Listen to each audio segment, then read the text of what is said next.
that got to do with me now? Because it sounded like today when Howard was describing it that everyone else was taken care of before he was. First of all, I was asleep.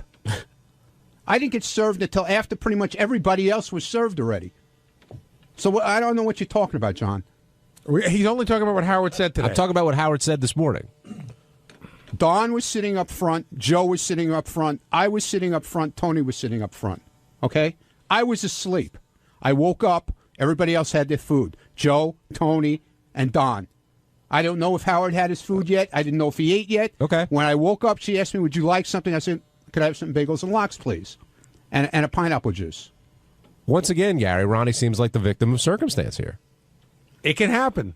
It can happen twice. What? Yeah, like I'm gonna override Howard for food? Like I care? I need to have food first? I don't need to have food first. What about on the way over there? Was Howard trying to be all quiet and everyone was kind of, was there a party going on in the limo there as on the way to America's Got Talent? No. We had two separate cars. When Howard wants to be left alone, do people respect that, or does everyone kind of want a piece of Howard? On the first day of going over there, it was me in the back, Joe in the front, the driver, and Tony and Don Buchwald were in another car. So it was just you in the back with Howard? And I said nothing to Beth? him. I said nothing to him. Where was Beth? Beth didn't go the first day. And the second day, she didn't go with us. She came later on in a different car. Could you tell that Howard was having a really good time doing the show while you were out there? He was really up for it. You could see he was all pumped up. He was in a great mood. He was talking to everybody. Usually when Howard's not comfortable, you could see he doesn't want to be bothered. You know, he was having a great time. I think he was really enjoying it. And how did you deal with the crowd, the Thunderdome crowd? I guess a lot of people were calling you out. I just didn't listen to it. I ignored it. Just focused on... Just ignored it. And like I got girls putting out on Twitter yesterday... I was the girl 2 rows back behind Howard. I'm yelling at you. I want to get a hug from you. And I ignored him. You know, I'm not there to do that. I'm not there to get a hug. I'm not here to get phone numbers. Hugs are for after the show. You're all business. I was all business. As you should be. Can I just add something real quick? Touring with Ronnie on the Block Party show, I will say without a shadow of a doubt, he is extremely low maintenance. He's not asking or looking for anything. He's quite the opposite, actually. If we go somewhere, you know, he's usually the first one to shell out money, and you know, he's not that kind of guy. While I would love to sit here and bust his balls relentlessly about it, good. Well, I don't want him getting that rap. I'm glad we're getting that out there. Gary in Pennsylvania, you're on the wrap-up show. Hey, good morning. Actually, before I make my point, I just wanted to say how much I enjoyed Memory Lane last week and all throughout the weekend. It was fantastic. You guys did a great job, and so did all the fans that picked the clips. Thanks. We have fun doing those, Gary. And also, I'd like to ask you guys, Ronnie made a great point, when he was getting his balls busted. Robin was chiming in, and he said, what about the new Robin? I thought you weren't going to emasculate. And as soon as he brought it up, I felt that she was over-cackling evilly, and that was emasculating. And I wonder if you guys agreed with that. And, Ronnie, do you agree with that? Well, let's ask Ronnie first. Ronnie, do you feel like Robin was emasculating you during that? So Robin has a certain way, when she gets on somebody, you could tell by her face whether she means it or not. She gets this very, like, I can't describe her face, but you could tell she's like angry. You could see in her face she's angry when she's telling you, she's not getting her point across and you're not agreeing with her. You could see how angry her face gets. Do you think with you it's personal with Robin? No, I don't think so. No. But you think she was mad at you this morning? Not mad, but she was. I think she was a little bit frustrated that I wasn't agreeing with her. That I should, say I was wrong. But at this point, everybody says I never agree that I'm wrong. But at this point, I'll go to the floor with this one. I had nothing to do with making the arrangements for this thing, with this Beecher thing. How can you tell the difference between when Robin's angry and when she's frustrated? Like, how do you read her like that? I don't know. If you go back and look at some of the footage on TV, you could see it in her face how she gets very. I don't know. It's hard to to describe. Really the caller brought up something interesting. The over cackle, which I know Gary in the past would. No, but see when she gets to that point where there's no more cackle. Well, it's very a very like talking down type voice to you, and she gets it in her face also. She's an angry, condescending, cackleless bitch. Well, I'm just saying. I didn't say that. That was a joke, Robin. There's times it seems like where she laughs. No, really hard. I thought that like Robin fell off the wagon a little bit today. You know, nobody quit smoking the first time they try. She wants to not emasculate, but it was too hard to resist. Well, and I know you also took issue with her being okay with Chris Christie lowering the flag for Whitney Houston. You disagree with that? I right? do disagree with it. I really think that should be reserved for people who are in the military or people who have made a major contribution. I know she's a famous New Jersey resident, but to me it diminishes when you lower the flag for a guy who won the Medal of Honor. I just don't think that. And by the way, I feel the same way about Clarence Clemens. I love Clarence Clemens, but I'm not sure that the flag should have been lowered for him. Elliot in Ohio. So not for black people. Welcome to the wrap-up show. Good point, Benji. Hey, Elliot. Oh, hey, what's up? Hey, I was wondering, Ronnie was tweeting about the Beacher's Madhouse thing, and he put an X. It was like his only reply. I was wondering if he was trying to be like Howard on America's Got Talent with the Howard's Beach House incident. I put an X? You just tweeted an X out. I did? I don't even remember Yeah. That sounds more like an accident. Yeah. So you saying Ronnie's trying to be like Howard when he's on Twitter? Well, I don't know. You know how his attitude is like that, as far as like how he thinks he's Howard sometimes. Yeah, right. I always think I'm Howard, of course. Keep in mind, this is the same guy that tweeted out turmoil, TERM. Yeah, what was with that, OIL. Ronnie? I know you misspelled it the first time, or did you do that on purpose? Was that kind of... Did I do it on purpose? No, I didn't do it on purpose. I just put it out there, okay? Sorry. Well, you have to apologize. I'm not an English professor. I'm sorry. I write the way I feel like writing, and these people on Twitter just love to rip you apart. So, you know what? It's great. I love it. And I was talking about Shuley anyway. Him and Scott, they're always in turmoil about fucking block party shit. What were you doing in that coffin, Ron? Laying in it. Practicing. Did that creep you out? Yeah, really. No. I did. That seems so creepy to me. I don't know. It was just... they had magazines in there. I hope it happened there when I die. And Howard was really impressed how you just saw something and bang, that was it for your tattoo. He couldn't do that. Yeah, but you know, I love skulls. Okay, so I have a skull tattoo on my arm already. So when I saw this particular skull that this guy he had drawn, drew it himself or whatever you want to say. Okay, and he had it in a frame. It was hanging into place. It wasn't like it was in a book that you pick tattoos out of. It was hanging there as a display thing that it was really cool looking. I told John, I just came back from a beach vacation, a week in the Dominican, and I'm pretty sure Mary and I are the last people left in free America who don't have ink. I mean, everybody's got fucking tattoos, whether you're 18. I saw like a 60-year-old guy, but he had fresh ink. You know what I mean? He had his Vietnam ink, I got fresh ink. his 80s ink, and his fresh ink. I saw a 60-year-old guy with fresh ink and 2 bracelets on his wrist like a homo. Was standing right next to me. When did you get your first tattoo? How long ago was that? Howard bought me my first one. That was 15 years ago, at least. And now I bought you this one as well. It could be my last. Will it be your last? Good possibility. No. Any reason why? No, I'm just, See, that's what happens when you go into a tattoo place with somebody and you're hanging out. You get the urge, you want to do it, And I saw this particular piece, and the guy said he had never done it before. It was just a piece that he drew. And I said, well, could you tattoo it? And he said, well, yeah, let's do it. And I said, fine, let's do it. On Wednesday's wrap-up show, Mr. Skin came by after presenting his annual Anatomy Awards, and we got into how he felt about Emmy Rossum and her feelings on winning an award. And then, of course, we talked about the finest nudity on film and what it's like being a skin turn, a skin scout, and everything. It was pure skin sanity. Here's how it went.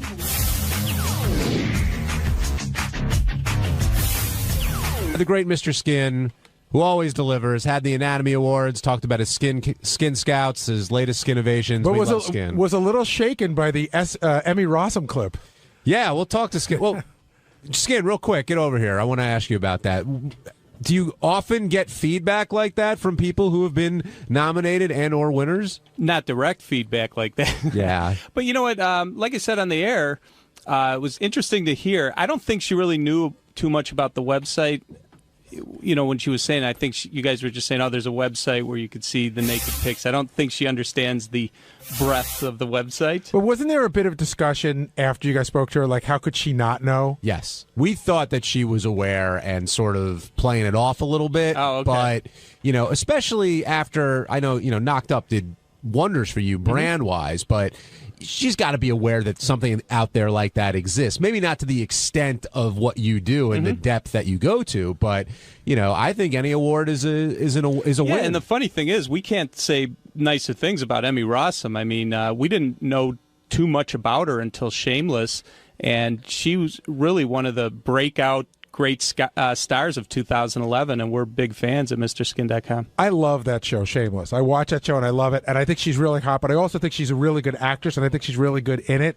I thought it was a bit hypocritical when she said, he's monetizing this. I was like, well, you're monetizing your nudity. Yeah. And she asked me that 12 times if he's monetizing it, by the way, and during the interview. But she was great. I mean, she was a lot of fun. She's beautiful. She's great on that show. Really talented actress. She is a great actress. That's the thing. You get blindsided by how beautiful she is and how naked she is. But then you remember she's also a very good actress. Well, the thing is, I find, like, she's not the hottest chick I've ever seen, but there's something very sexy about her. And she really carries the whole show. Have you ever had someone accept one of your Anatomy Awards? No, not yet, and I probably should. And I will say that I get actresses, not actresses you guys probably have heard of, that are very excited to win an Anatomy Award. Like, they'll email me and, say, man, I can't believe it, thanks so much. But it's normally more the B-movie actresses. I was wondering, like, how does he make the move, Mr. Skin? How do you make the move? Remember how, like, the Razzies got, I think it was Sandra Bullock to come and accept an award. Yeah. Like, how do you make the move? Like, if an actress, like if Emmy Rossum came and accepted a Skin Award, wouldn't that make Where her would she come to, Gary? Well, you just make up a mind. Listen, the first year they did the Razzie Awards was in like a ballroom at the Hollywood Roosevelt. Okay. It's for press. Sounds like there's an award show in Chicago that's got to happen. That's what it sounds like to me. You know what? A lot of people have told me this has potential. I've always kind of shied away from it because I didn't want to, stick it in someone's face. But, maybe there's something there. Oh, you should totally do an award show. You do it for a year or two, nobody shows up. Then somebody decides, somebody like Katherine Heigl, who could use some goodwill, decides, that's really cool. I'll be the cool chick. Well, you have to do a goes... nude scene to get an Anatomy Award. She hasn't done one yet? She did a movie called Side Effects in 2005 at the 24-minute mark where you could see just a hint of breast. It's so quick. But, she didn't get naked and knocked up, which is almost impossible. Right, because she was getting knocked up. Yeah, right. But you're celebrating their talents. You're not, 100%. That's what I said on the air today. Is like all we do is praise it. We're like, guys, she's beautiful. She's awesome. Check out the show. Check out the nude scenes. It's fantastic. It's funny because we use this site a lot for the show, and I remember when we had Eliza Dushku on, we talked about Nude and the Alphabet Killer. She did this nude scene that. I think she's a lot of fun. She's a great guest on the show. But she goes to her locker to change. She takes her shirt. It was a gratuitous scene. Yeah. And I think we said it was gratuitous, and she turned around. She's like, that was totally needed for the script. Have you ever seen it? Is it needed? Well, let me just put it to you this way. The word or the movie name Alphabet Killer would never enter any of our minds unless she did that nude scene in the movie. So it was needed. Yes. But I do have a question for you. And Steve Brandano pointed this out. It seems like you're trending more and more towards TV versus movies. It's a not lot me. of TV awards. It's not me. It's just the way things are. I mean, if you look back in the 80s, all the nudity came from movies. There wasn't TV shows. Then the 90s, you started to have like Dream On and a couple other shows. Now, with Game of Thrones and Californication, Spartacus. Yeah.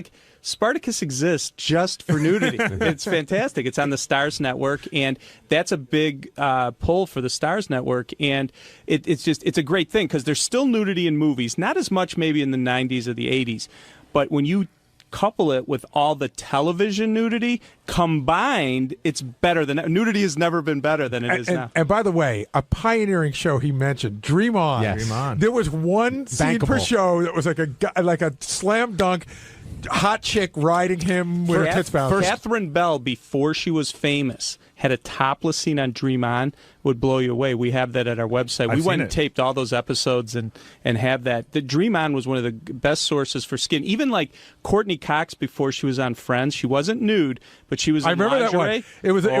It was a great episode where she invites both the guys back to her room she's going to fuck both of them. But it was almost like Seinfeld with nudity. Yeah. Yes. Well, shout out to Brian Benben. HBO always, they went for that, like First and 10. You could always count on the nudity being there. But the Game of Thrones scene you mentioned, Jason and I were kidding about this. Like, that scene has absolutely nothing to do. Like, you know what I mean? It's not in the book. So It's blatantly awesome. gratuitous. As he's explaining, it's the best way to get through exposition in I a was show. trying to say on the show today, and that the best lesbian scene with Esme Bianco and Sahara Knight from Game of Thrones is you have this show that is, incredible acting, great writing, but only on HBO would they interrupt that for a 4-minute high-definition lesbo scene where that is one of those scenes that doesn't end. It's Well, fantastic. during that scene, the male character is giving out important information, so they just needed a way to spice up, whatever his speech was. They're like, we'll have him direct lesbians while he by gives the way, speech. that's coming back in March. That's season And 2. in the second book, Daenerys, the character Daenerys, wears she has one breast out the entire time. Like her Amelia dress Clark? was, yeah. So that might I be never coming up. understand I can never tell what her name is. Like, I don't know what to call her. It's the hardest name to pronounce. I just Daenerys. How do you pronounce it? Daenerys. It's not spelled that way. If you just Danny, right. you call her I was gonna Danny, say, yeah. I just call her Danny. But the that one with the Amelia Clark, dragons, she was that's- another breakthrough nudecomer this year. And you know what? She's a brunette in real life. What? She's a brunette in real life. Yeah, she's not blonde. That's all. She- Well, we need some curtain shot then later. Has the chick from Mad Men with the ridiculous sized boobs? Christina has she Hendricks. done Don't any- look at me. Ask the guy. Has she over done there. any nudity? Yeah, why are you asking John? No, she did. Remember that show Firefly? Yes. Yeah. There was a scene where she took her bra off, and it got close, but it didn't happen. But she's definitely on my top 10 babes that need to do a nude scene. I got to tell you, when I was doing the book tour, I did Rachel Ray, and she was on before me, and I saw her in the hallway. If you didn't know she was on Mad Men, you would think she was a porn star because she's really short, and her tits are enormous, like ridiculous size. They're just like, she's really a tiny little woman. If you go to IMDb whenever they have a red carpet event, that you talk about the sex cell, they always put Christina Hendricks on the front page of IMDb with her huge cleavage. Yeah, but they always put her on because she always has her tits out. Where do you come up like best coin slot and these other terms? Like, think it's is that your writer in the back or is it? Our writers help, obviously, but what it really is going through all the nudity and trying to figure out an angle to get it into the list. But coin slots become like guys talk like, oh, just check out the coin slot. That's become like in the vernacular, so like guys talk about it. Maybe 10, 12 years ago when I was starting this, that not a lot of people said it. So we're working it in. We adjust with the times. Hey, Will had this question earlier, so I got to know. So, everything is like, it's skintastic and skintacular and all that stuff. So, Jeremy Lin from the New York Knicks, they've been using all these words. Have you picked up any new phrases from the whole Jeremy Lin thing? No, but I've gotten a kick out of how they're using that because it's kind of the same thing I do with my website. I've had a kick. They joke about like they're running out. It's down to like, there's down to no more puns left for They him. have a Lin word generator. If you go to linwords.com, it'll just generate different words where you can stick Lin in. It's funny. I was waiting for Skin Sanity today. I figured that was going to come with the Jeremy Lin, but I love when you do those puns. Steve in Boston, you're on the wrap-up show. Hey guys, how you doing?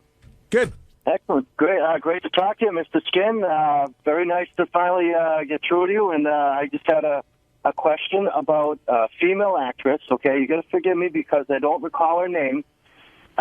Amazing breasts. Okay, but she was in Godfather Part 2. Maybe Gary, you may be able to help me with this. In Godfather Part 2, she was the girl in the theater up on stage that they went to see.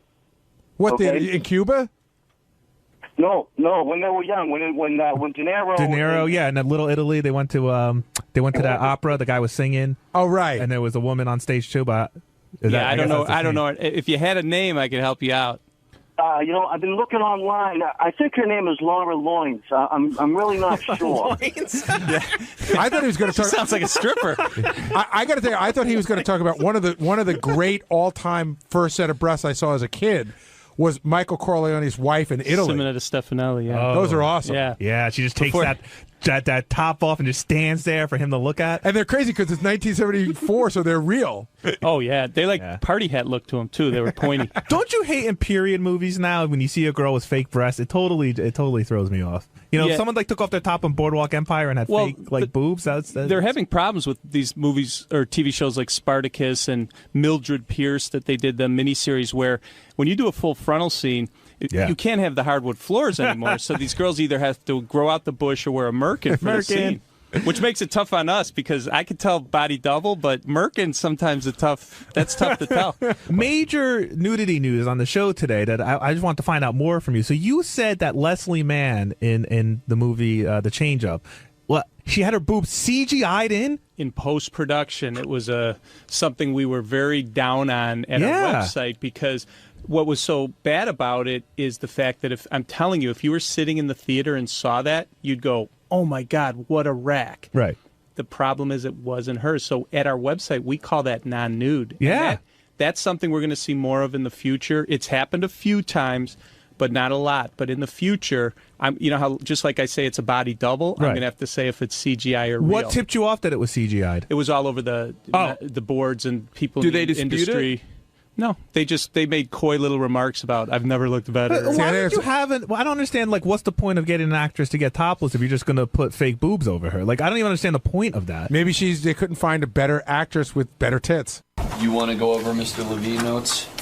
He's bringing up the girlfriend, by the way. I saw her on the guest list. Yeah. Voice is doing well. You know, it premiered after the Super Bowl with like absurd ratings. I never watched the show. Does he do what you do? Is he a judge? He's a judge. Commercial bids. Yeah, sort of. Mentor though, too. Mentor, did like X Factor. Stern Wing. What's up, Adam? Welcome back, sir. It begins. I know. I try to stand far back, but we're rolling deep today. Wow. Yeah, we got like 500 people here. This is Jordan Felstein, manager extraordinaire. How's it going? Rolling deep today. Shantez, Gene Hong. How you doing, man? Good, man. You? Good, thanks. Carlene. Hello. Of course.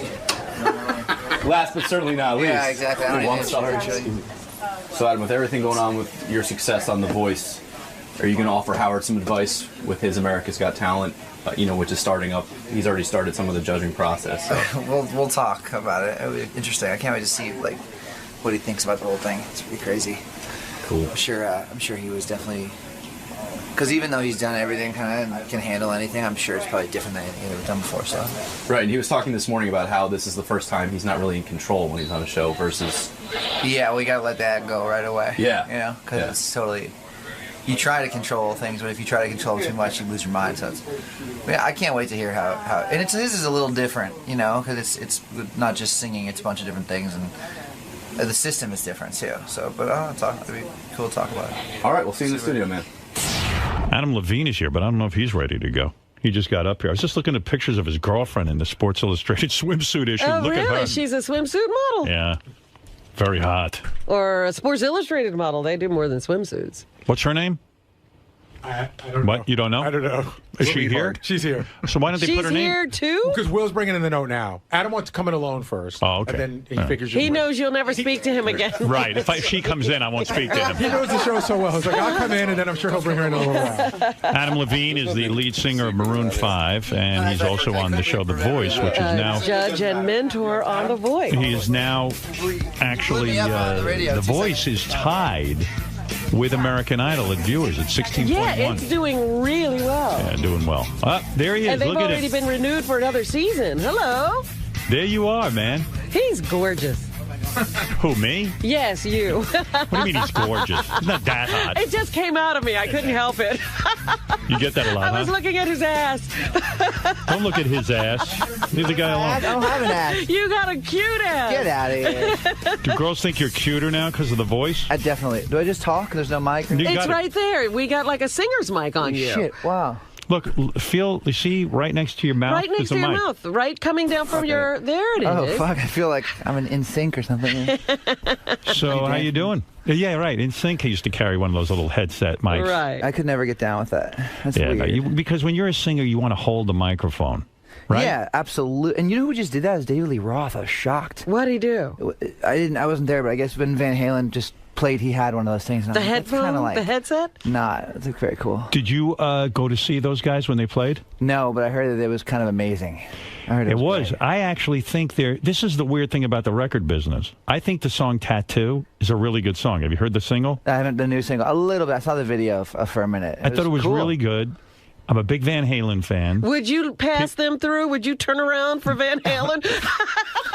Come on. I would. Of course I would. Well, I love Ross, too. He was like... Yeah. He's just so amazing, you know. He still sounds great, too. He sounds really good. And the song Tattoo is great. I keep singing it over and over again. It's a great song. They always make me happy. I love them. But I was reading that the new album or the new single, like no one's buying it, no one cares, no one is paying attention, and... That's the music industry. It's just, man, you know what? God bless them. They've been doing it forever. You know what I mean? So it's like...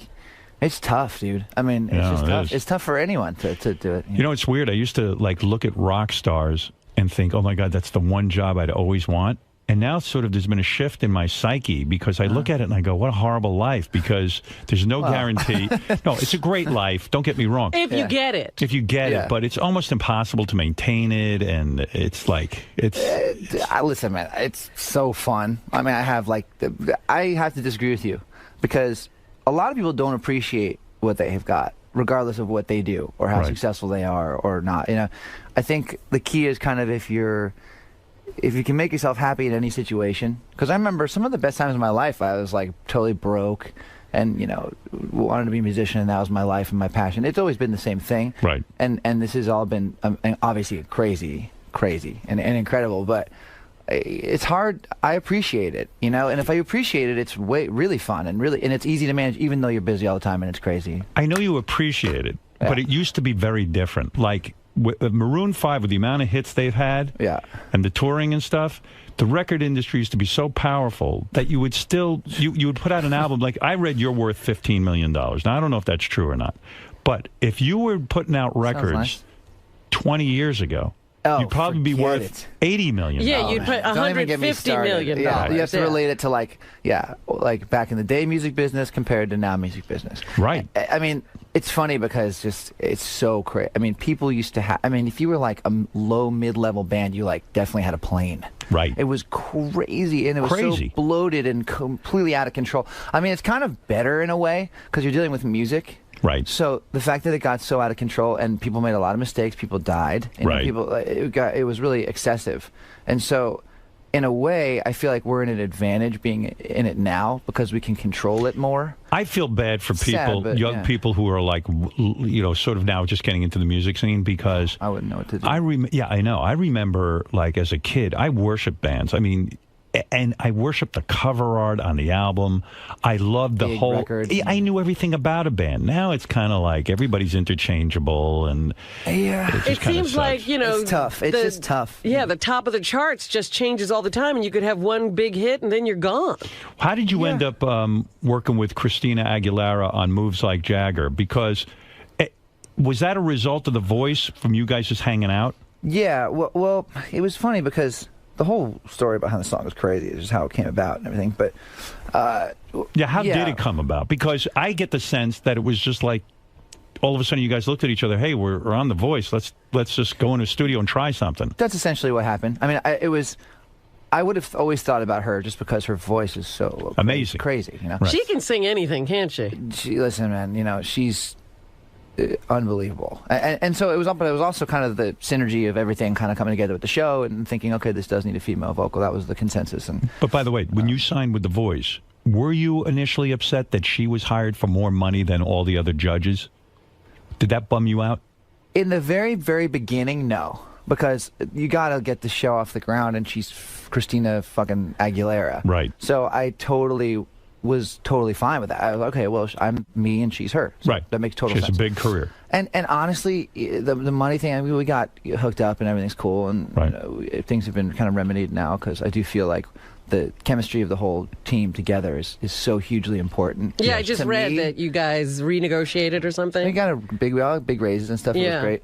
And had you signed for many, many years, and so when you go in and renegotiate, are you sort of behind the eight ball? Because NBC was probably smart. They signed you for 5 years. 3. For 3. Yeah. And so in the second year, The Voice was a hit the first year. So they probably, you know, to go in and say, I want more money, they could have held you up to the contract, right? They always can. I mean, you know how that goes down. It's kind of like a good faith thing. Right. And, you know, so everything, you know, they're live television shows and everyone wants to be happy and kept happy and everything. So at the end of the day, I'm cool with where we're at. And you can't haggle too much over things like that as far as comparisons are concerned because there's like an intangible thing. How hard was it for you to decide to do The Voice? Because here, you got to be sitting there going, hey, I still have a music career. I got a band, Maroon 5. I want to have my musical credibility. You don't know if the show's going to be a hit. You can end up being a fucking joke, an asterisk in like the biggest rock star mistakes, like Billy Squier rolling around on a floor. Yeah. You know, when they put it that way, it was a lot scarier. I might have come in here before I made the decision and decided not to do it. Who decides that you get the offer? How'd you get the offer for The Voice? Well, it is funny. We came in there and it was Mark Burnett. I got to give him all the credit in the world because he was really persuasive, and kind of came in. And the band, it was an interesting point at that particular moment. Our third record come out. It was doing, by all standards, really well. So there was nothing to complain about. Everything was fine. Yeah. It wasn't nearly as big as the first two. So it's like, okay, this isn't, the singles weren't kind of taking off the way we wanted to. Things were okay, but not great. And were you starting to feel like it was kind of over for the band? I wouldn't say that. It was never over. I mean, we can still go tour the whole world and play huge venues and have an amazing time. Right. It's more a matter of like, okay, well, I think we need to make a move. We need to do something, Right. And this came around at a particularly good time. And Mark was really convincing. The idea was great. I watched the Dutch version of the show. We did it in Holland. Yeah. The energy of it was really cool. Names like CeeLo Green started coming up, and Christina, and I didn't know who Blake was. Were you the first guy to sign?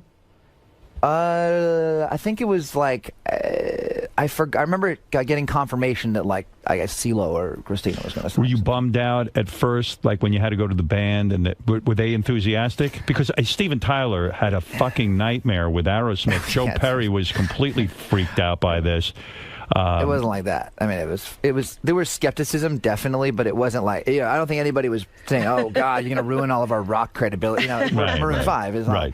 We're not. But I mean, but since you're on The Voice, and you're now tied with American Idol in the ratings, 16.1 million viewers, which is awesome, right? I bet you never expected that. No. I find the show better than America's Got Talent. It's a little more fun. American Idol, you mean? American Idol. It's not better than America's Got Talent. Yeah, Nothing's better than America's Got Talent. Let me tell you, I just did my first taping of America's Got Talent. I was going to ask you, It was so fucking fun. I've never had more fun in my life. Really fun, right? It is insanely fun. I knew you were going to love it. It's so funny because when I knew I was coming in here, I was thinking to myself, we got to talk about that whole experience. Yeah, we're going to get to that. Yeah. But getting back to this, you go to the band. Yeah. And you've got to say, look, I'm going to now be a judge on a reality show. They don't know what The Voice is, this and that. So some of the guys are freaking out. For a coach over at The Voice, it's a coach. Right, coach. Oh, it's a coach. Yeah. But hasn't it been, I have to think that this has been huge for Maroon 5, right? Like a revival of sorts. Absolutely. Well, listen, it's funny because doing the show was kind of like the Jagger tune, right? It was, and they actually came at the same time, which was funny. But basically, it came down to this. I've been doing this for, really 18 years in this band with these guys. Right. 10 years of just unbelievable success. And we were at a point where it was a crossroads of sorts. And so we thought, okay, let's just do these two things that could either, it was almost like there was no middle ground. It was like either this is going to catapult us into the stratosphere in a way like never before. Right. Or it's going to suck, and people are going to think we're assholes. And how dare you write a song about Mick Jagger, you shithead. Yeah, right. And the show tanks, and I want to kill myself. Right. It was like there was only really two options, and I'm really happy that it worked out. The song kind of evolved because at that point, like right in the beginning, you're saying, hey, as long as I'm doing the show, I might as well do something with Christina Aguilera. So you approach her? Well, it was a delicate thing. Basically, I keep saying his name because, in all honesty, he was so... Mark Burnett was so instrumental in a lot of this. Even getting the song together? I'm just saying, no, yes. Well, I played him the tune. My car someone in my car died. One day we were shooting the You wrote the song? Auditions. I co-wrote the song with about 500 other people, which I'll tell you about later because that was a first for me. Right. I'd never done that before.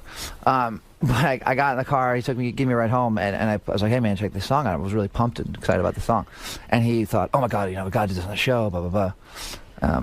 And so it kind of started with him being a huge champion of the song, which was awesome, and saying we got to do another show, but we got to do it with another coach and all this stuff. And the producers and writers and we all talked about it being a female vocalist on the thing. So hey, okay, obviously we know our choice. So is Christina tough to get to do this song? I mean, is she? Because it seems like she plays hard to get. No, she was like, yeah, cool. She goes, cool. I was gone. I was in like, oh shit. Sorry. Do you go in the studio with her, or you do it separately? No, well, this happened usually. Absolutely, I like to always be there. But she was in the States, or she was in L.A., and I was in Asia or something. And so we kind of talked for a minute, and she did. I knew what she, like I said, what's she going to screw up? She's Christina. This is a sensitive subject with women, but Why do you think she's got so heavy? Is she upset? Is she what? You know, she used to be so fucking hot. What is that? You know, to tell you the truth, man. And her clothes are too tight. Right? Am I right or am I wrong with this, Adam? Clothes are tight. She likes to wear tight clothes. Yeah, but I mean, she's clearly when you're she clearly likes to talk woman, about, you know, being comfortable being a woman and snapping her fingers and doing the whole thing. Yeah, but when you're a plus size woman, you can't wear the tight clothes anymore. It's just not I don't happening. think she's plus size. She's yet. plus size. Yeah, I wouldn't Stop go it. that far, actually. You don't even know what a plus size is. Oh, I do. Yeah. I mean, I know. Robin, do you think she's over a 12? She's over a size 12. Adam, what size is she? I'm keeping my fucking mouth shut. You got She's something a good little going. girl. She's not a 12. She and I have had, you know, obviously we've been at odds a little bit, but she and I are cool. I was going to tell you, I was like, we don't spend that much time together. Like a lot of it's But like, the odds, you know, this is a funny thing you bring up because now I'm on America's Got Talent. And I walked in. I've spoken about it for about an hour and a half this morning. How much fucking fun I've had, and the fans are going to come in. We have this audience, so it's great. It's like the Thunderdome in there, and it was just a blast. And I really enjoy my co-judges, Howie Mandel and Sharon Osbourne, and. Well, you know Sharon probably. You know both of them really. I know them really well, and we just had a blast. So you know, I'm thinking. The rumor was that Christina would come in and then make you guys wait for like hours or something. And that would make me, I would go mental. I did a little in the beginning. I did in the beginning. I mean, it drove me crazy. How do you deal with that? You just don't, it doesn't bother you anymore. First of all, she's still doing it? Well, first of all, let me back up a second. She hasn't changed. Hold on a minute. Let me back up a minute so I don't get myself in trouble. She was eating. No, stop it. I'm kidding. Yeah. She, in the beginning, she was late and shit, and then like she stopped doing it, and it wasn't a big deal. It was over. It was fine. It wasn't. Did you talk to her? It doesn't happen anymore at all. Did you talk to her about it? I didn't really. She and I had like, you know, a thing in the beginning where it was a little sexual tension? No, not sex. And by the way, everyone says that. No, not at all. You don't think she's into you? That was never. Absolutely not. That was never part of anything. It was more just like we bickered, but it's done, and she's cool, and we're cool, and like, and she's never late anymore. When you bicker because now that I'm on one of these shows, I totally get how closely you work with everyone. Yeah. If you bicker, someone's got to come in and sort of broker this thing and help to negotiate the peace. I mean, yeah, probably. I mean, listen, it never got to the point where it was so. Also, well, the difference though between the two shows that we do is that on our show we're competing for someone to be on our team. Yeah, it's weird. That's a lot more gnarly. And I guarantee you there would be a lot more bickering if you guys were doing that. Oh, we had plenty of bickering. Yeah, we sure. really did. I love the fact that you all know each other too, and you're all so cool. It seems like we had instant. You guys had to get to know each other, didn't you? You didn't really know. I knew CeeLo. I had met CeeLo a few times. He's the friggin' best dude. Seems like a good dude. Has he been here yet? No. I don't think so. Maybe you gotta get him in here. Yeah. He'll be great here. Yeah. Yeah, he seems like a genuinely nice guy. The country guy seems nice too, but I don't like his music. I didn't know Blake at all. I was like, when I first signed up for the show, I was when Blake Shelton's going to do it too. I was like, cool. Like, who's that? Here's what I love so much about that guy. He should come in here too. You'd have a blast with him because he kind of. I think he benefited the most from the show. Because no one knew who the fuck he was. I think we all benefited. No, I'm saying you all did. No one necessarily knew. He was a country guy. He was very kind of in that insulated like country world. But what I love about Blake is that he totally demolishes all stereotypes about country artists. Right. Super liberal. Really, I mean, he hunts and shit, which is crazy. But he sends me pictures of shit he kills. To do that, Let's send me a picture of like, a skunk with an arrow through its head. Or like text it to me. I'd be like, dude, come on, man. Oh, wow. Come on. Are you friendly with these guys now? Would you get together with them outside of the show? So close. Like, really? And obviously, like with guys, it's different. Christina is a little more guarded because she's a girl and she's the only girl. So she's the one that's separate from you guys. But New Year's Eve, you were with Blake Shelton, his wife, and Kelly Clarkson was in that Kelly group. Clarkson, yeah. Where do you go New Year's Eve to be together? We were in a funny place on New Year's Eve. We were in Tisha, or where the fuck were we? Can someone tell me where my friends are all in there? You don't know you're like me. You don't know where you are. I never know where I am. Right. Like Houston or just outside of Houston or somewhere in Texas. This was at his home? No, we did a show at a casino. It was just like kind of a money gig. I see. But what do you mean by a money gig? Like a gig that we would not necessarily go out of our way to play on New Year's Eve unless we made a lot of money. When you say a lot of money, everyone gets what, $1 million? I'm not going to Tell me. I'm comfortable with it. A bunch of dough. I'm comfortable with you telling me. It was a very, very lucrative show. Let's just leave it at that. Is it $1 million? Less. Less. But a lot, still. But over 500,000. I mean, it's a bunch of dough. Let's go on. Wow. On. What are you worth now? Oh, like $1 billion. Are you worth over $15 million? I have like $7. Right.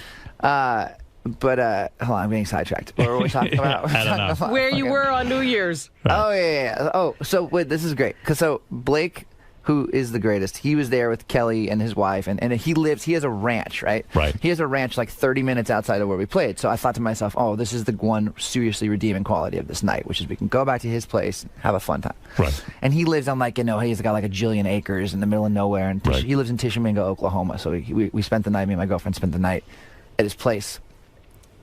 It's so different than anything you could possibly ever experience because it's just straight up country, right? What do you mean? He lives in this like metal shack. Oh God! When I say, Does he have slaves? No, I don't think so. I didn't see any. I think they still allow that there. Yeah, right. he could if he wanted to. But It's a metal shack. I would think a guy like that would have tons of dough. And he does. But this is why I love him. It's because he's got. He's keeping tons it real. of dough, but he Right. keeps it so real. But it's funny because you walk in and it's just literally made out of like metal, and you're like, cool, cool, and it's all. It's like a tiny. It's like not tiny. It's like a 3,000 square foot shack, and his wife hates it. His wife's like, "When you build a house, you son of a bitch, like, right. You're fucking rich." What's right. wrong with you? But he has like this. You walk in and it's just overwhelming amounts of deer heads and like anything you could kill in the area is dead and like in his living room. And like, what are you, like a vegetarian and you don't even kill animals? I'm not weird like that. I don't give a shit. But I it was just it was a funny 2-day kind of vacation. And what is Kelly Clarkson doing in that group? What's her story? She recorded with a country artist not too long ago. Yeah, Jason Aldean. So she's friends there too. Hey, did he have any like Jews heads on the?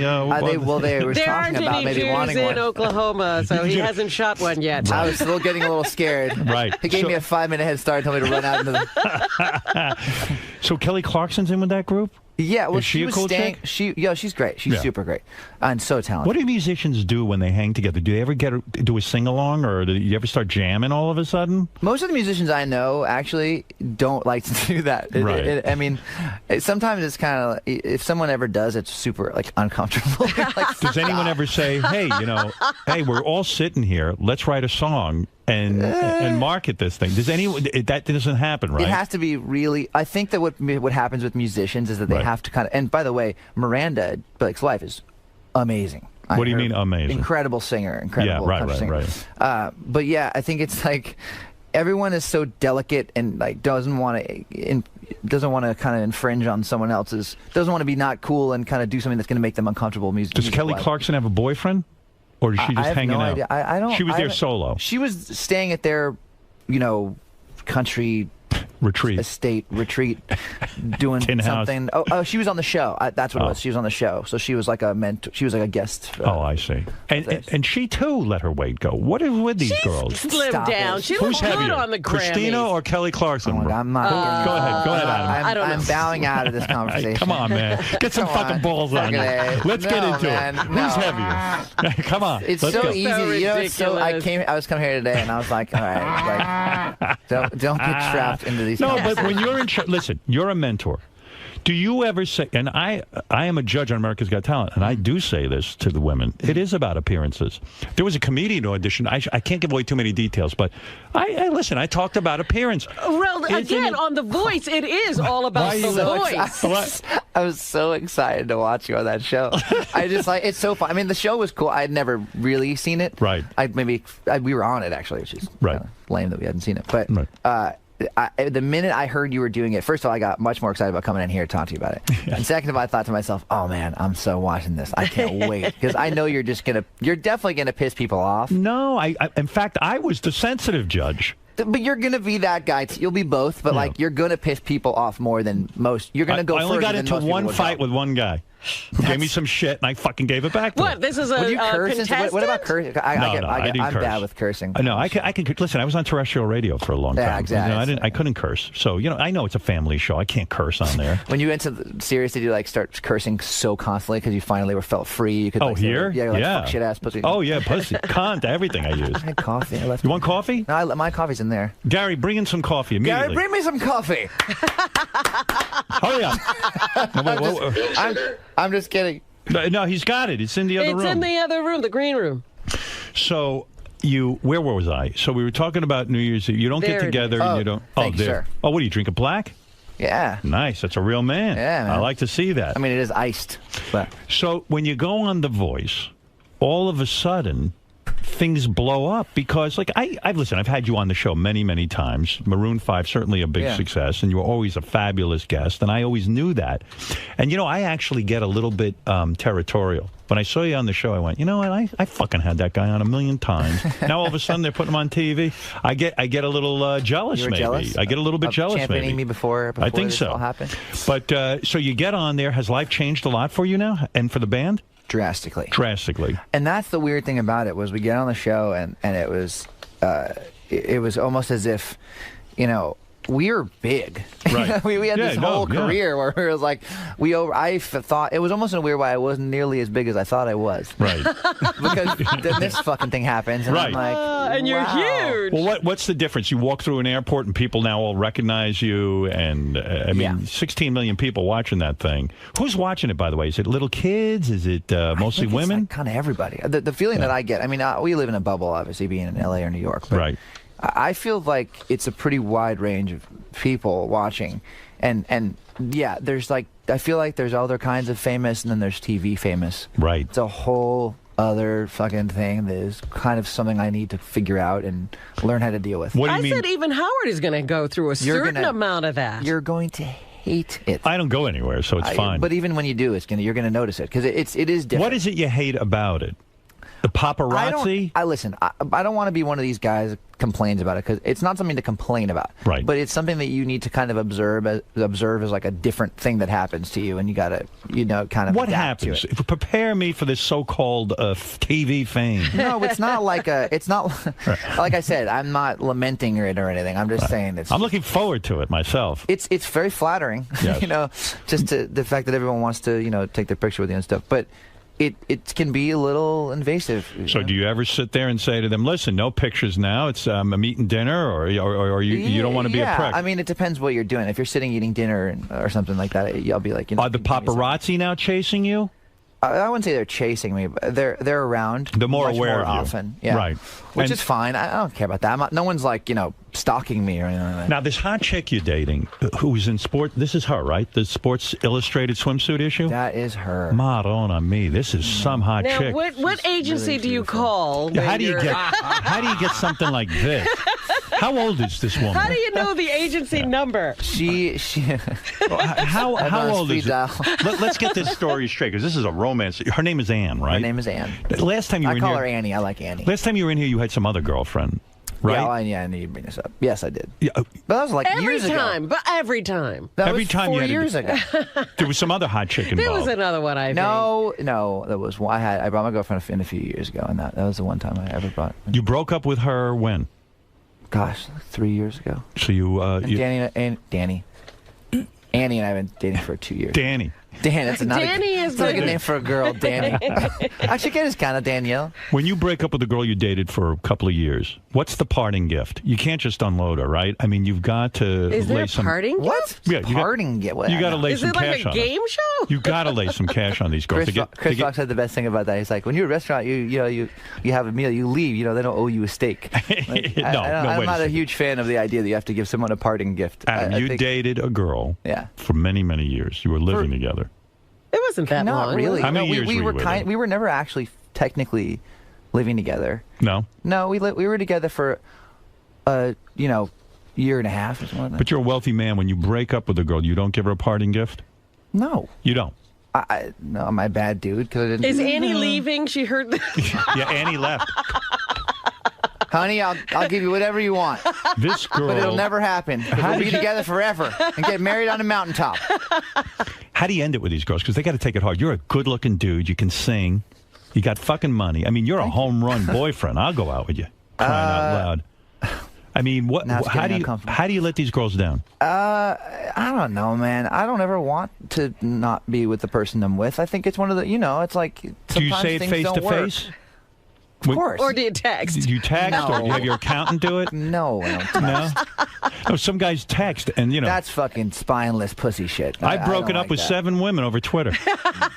Talk about spineless. Over Twitter, wow. That's right. That's like double spineless. Don't come home, baby. Wow.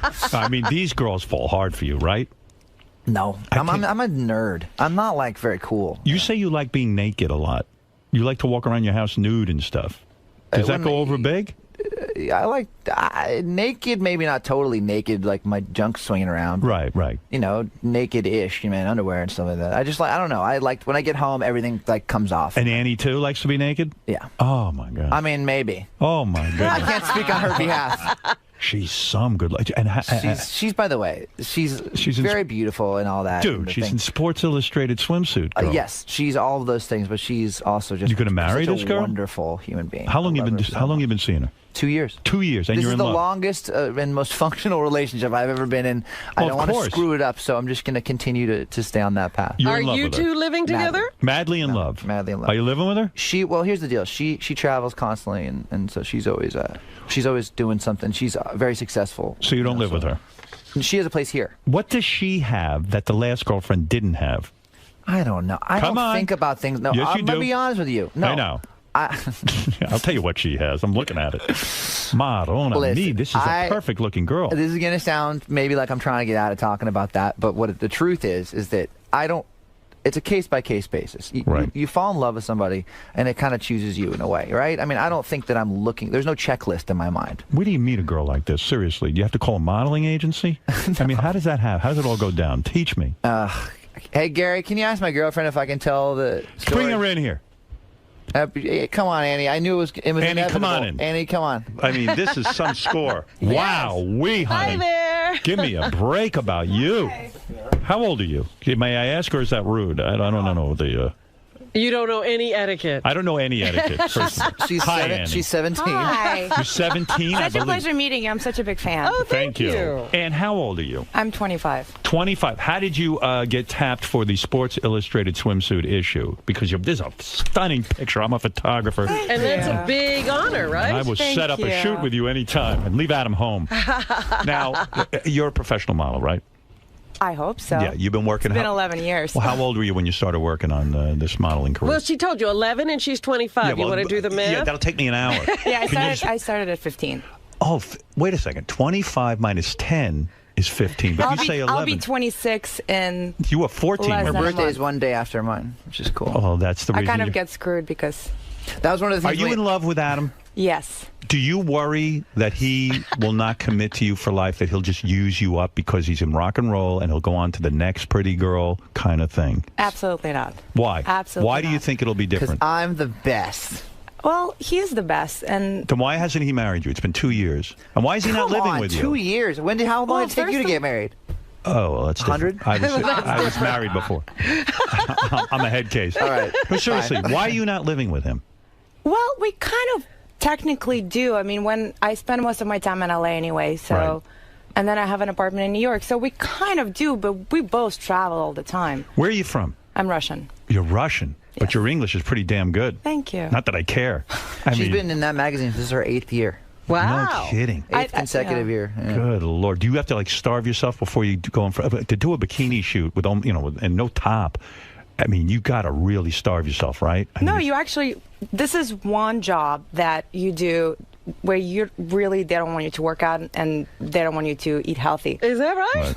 It's honestly, it's kind of a dream come true because you literally get in there and they give you a huge donut and they're like, enjoy. Really? That's a good job for Christina. They like their girls curvy. Stop. I'm just kidding with you. Come on. They do. But I mean, I'm very kind of critical about myself, but I feel like I have a pregnant belly in every single picture over there. Stop it. Because literally we've been peeing out. Do they give you photo approval, or you just have to go with whatever pictures they decide? You go with whatever. It's not your thing to. Yeah, right. Yeah.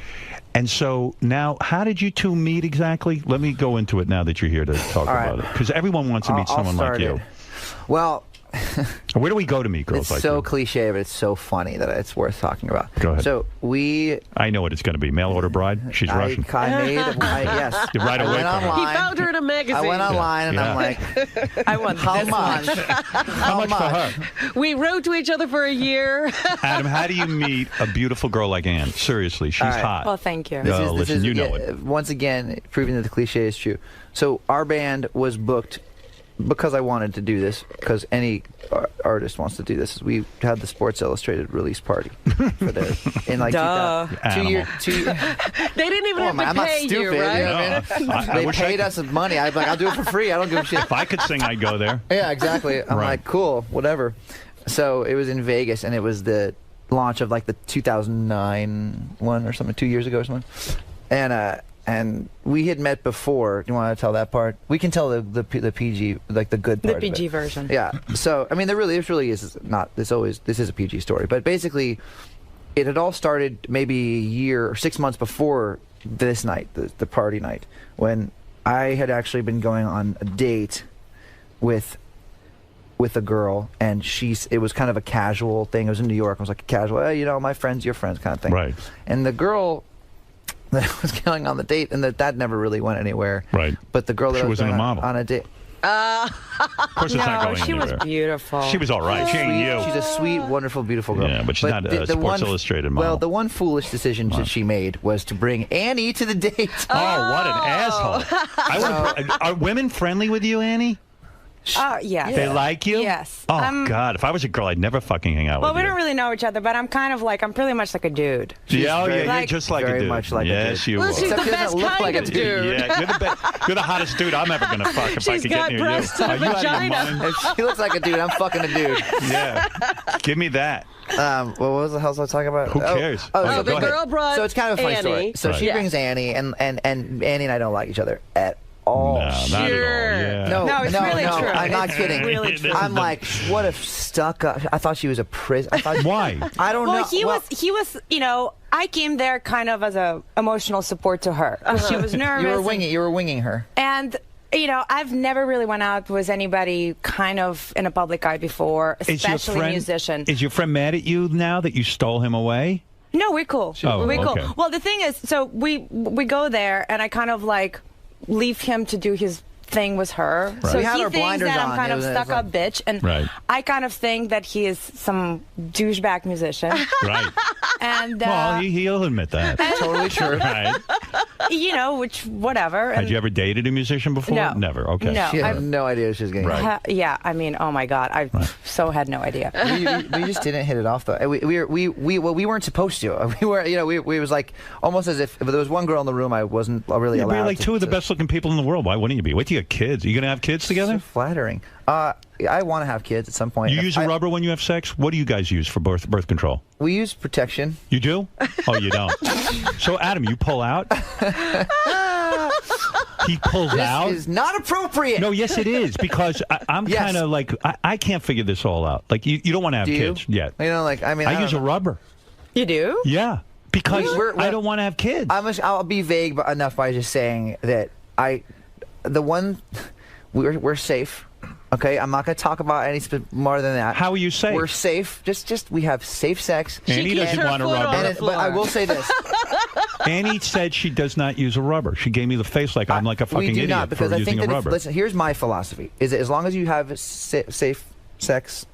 How do you have safe sex if you're not using a rubber? No, he meant before. Long years of experience. Right. He was safe before.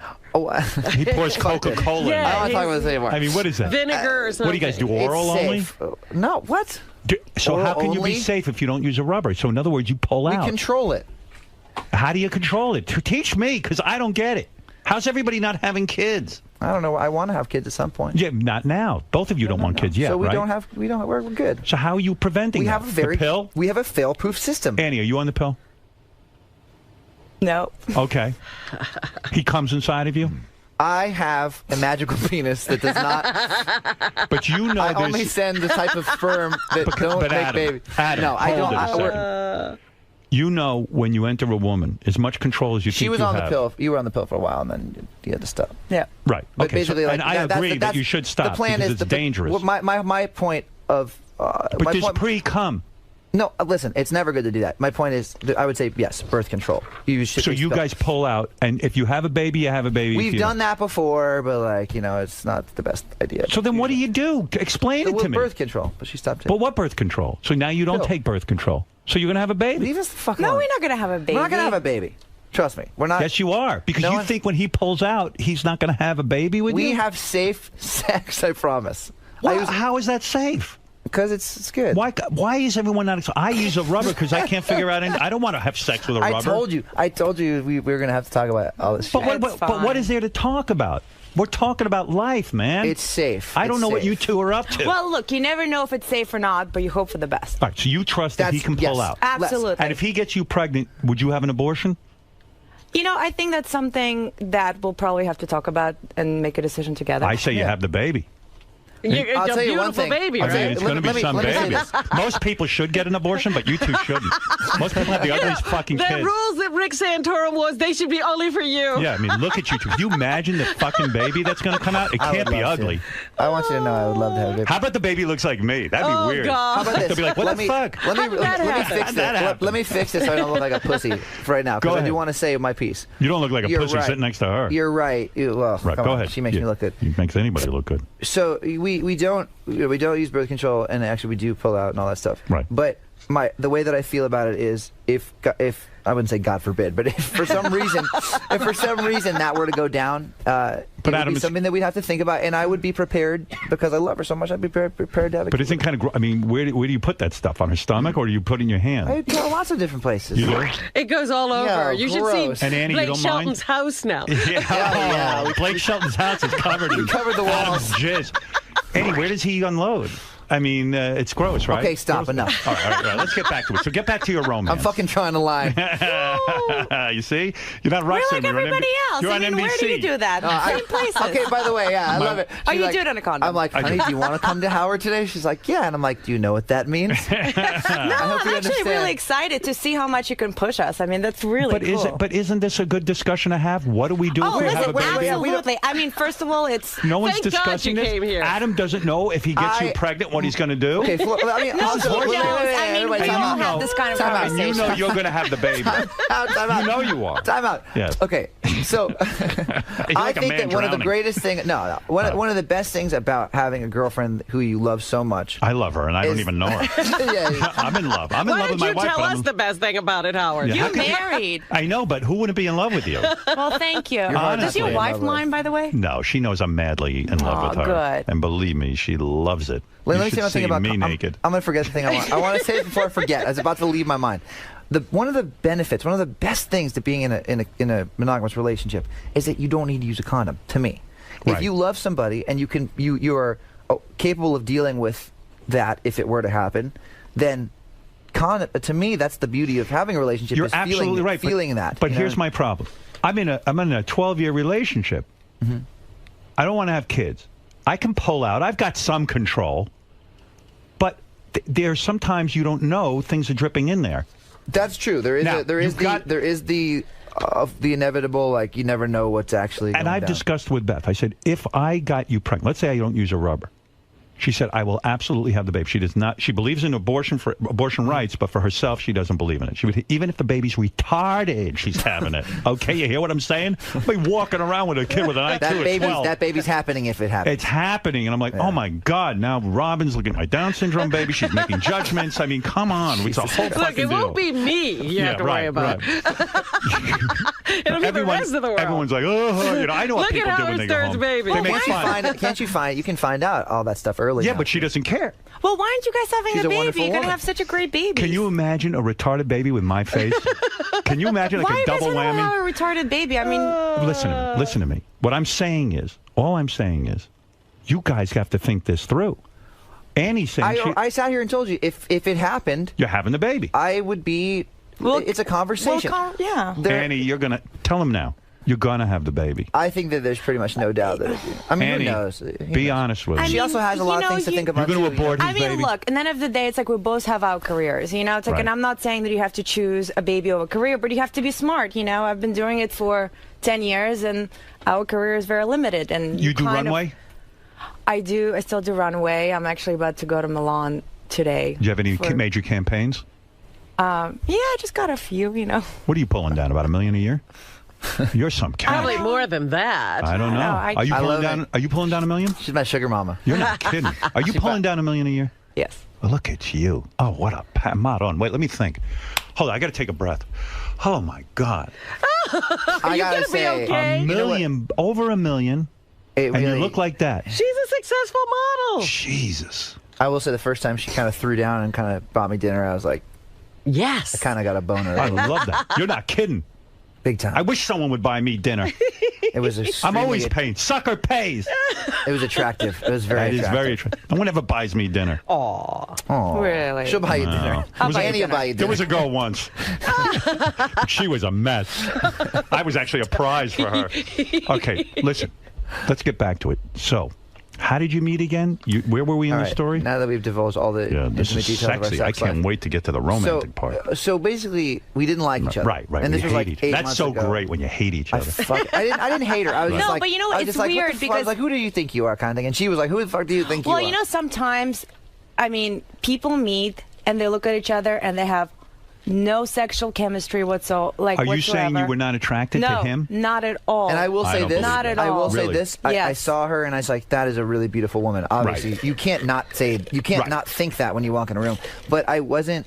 I was put off. We were both put off by each other's energy. I don't know what it is. I don't care how beautiful you are. There's something that it wasn't This there. is the best story because it's going to explode. And he's not, and he was really not my type, really. Of course not. And well, Now- I mean, you're everybody's type, so yeah, you were totally my type. So how does that all turn around? How do you end up asking her out on a date? Well, here's what happened.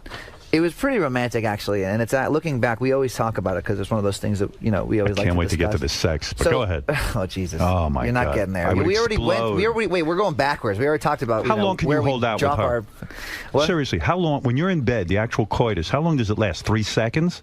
No, it's a little like Is he 7 seconds. Is he able to hold out for a long time, or are you just totally I haven't held that dissatisfied? for a long time. Yeah. Don't most guys? Okay, wait a minute. Can we time out again? Wait a second. Can we go Don't back to- most guys who are Don't with you want the don't they romantic explode story? in a second with you? I mean, because you're so hot. Like I couldn't hold out. No, I mean you don't really You want to talk be. about other dudes you don't that she's really hooked want to up with be now? like with someone who just thinks that you're hot. You know? Oh, It's yeah, you gotta want to be with me then? I'm really. Yeah, I mean, no, I'm saying, how does a guy look at you and then Oh, not thank and you. hold back? In other words, do most of these guys? Do you think sex is something that happens in 3 seconds? No. You do not. You mean there are men who can hold out with you? Yeah, it should be that way. How long do you hold out, Adam? Can you hold out 10 minutes? Yeah. Absolutely. Yeah. Whoa. I still can't even hold out more than a minute with my wife. Really? Yeah. She's too hot. She's fucking hot. What are you doing, have sex for more Howard? than a What are minute. you It doing? feels good. I put it in and it feels good. And I But can have a don't you rubber know how on. to manage things? No. You I don't? can't calm down. Do you like You you don't. can't like you can't I can't say to slow yourself you can't control when No. you release? No. Get the fuck out of I here. can't. So what does she get out of it? Nothing. So why is she? I don't know. I can't imagine she gets anything out of it. What could she possibly get out of it? I'm done. Oh, dude. I mean, He's got You're to be lying. lying. You're He's lying. got There's to be no lying, way. right? There's no chance She's that you are walking not around lying. smiling. I'm just so kidding. He's got to Yeah. be lying. I'm There's just no way. kidding. I'm just kidding. I'm really good in bed. No, she gets to look at me. Look how hot I am. 1 minute. That's sad. I hope that's not true. I A don't think minute, it I'd be is. lucky. Wait, can we talk about All right, the so you- non-sexual part for 1 second? Yeah, go ahead. Go ahead. Yeah, so when do you meet All again? right, so then we go back to this Sports Illustrated thing, and I know she's going to Well, be there no. kind of thing. Well, Right. just say that you guys dated and. Well, you put your feet on the couch. I wasn't going to do No, that. that's Why? okay. Well, That's all right. Go ahead. I'm trying to get myself comfortable. I know I was going to do Do you that. mind? I don't care what you do. You have Sorry, no but- idea what's happening Some on that weird, couch. gross shit Do probably it. happened on this couch. Do whatever you have to do on that couch. I Only think put those- your feet on Our that feet couch. being on the couch too. is definitely not a problem with that. Oh, what the fuck? Okay, what were we talking about? Oh, the thing. So you go to the Sports Illustrated swimsuit thing. You're playing the gig, and look who's there. And you I know know she's she's going to gonna be be there. there. I know she's going to be there. And of And course, he's there. I'm probably in the position where I'm thinking this could be a really good night for me. I'm playing Right. this friggin' party. Well, And- can I kind of Is there rewind a another little bit? aspect I'm missing out? Just a little bit. Well, pretty much the story was, I think the reason why we kind of really were supposed to be together, because the day the day of going to Vegas, I woke up and I pulled my back because I overran. I did New York City Marathon and I couldn't get up from the bed. So pretty much I knew that I have 3 days of walking in heels and 24/7 press. Right. So the only time when it didn't hurt is when I was drunk. Right. So I was drunk all the time. And that's something that I don't usually do. Like, I'm very professional. It eases the back pain. Right. Oh, yeah. Because I couldn't sleep. I couldn't walk. I mean, I couldn't do anything. How wasted are you for this runway? So basically what she's saying is she got so hammered she fell in love, madly in love with me. So you were really she was hammered. drunk enough to fall in love with me. Are you so hammered you can barely walk? No. that's No, you controlled. just take the control. edge. Yeah. Okay, so anyway, That's hot. she's binge drinking. Yeah. And that's basically. And so I Would show you up do a little coke too, or no? No. A little hash? Fuck that. Coke's fucked. I never had. Coke's fucked? That's Hash? not my thing. Not my thing. Psilocybin?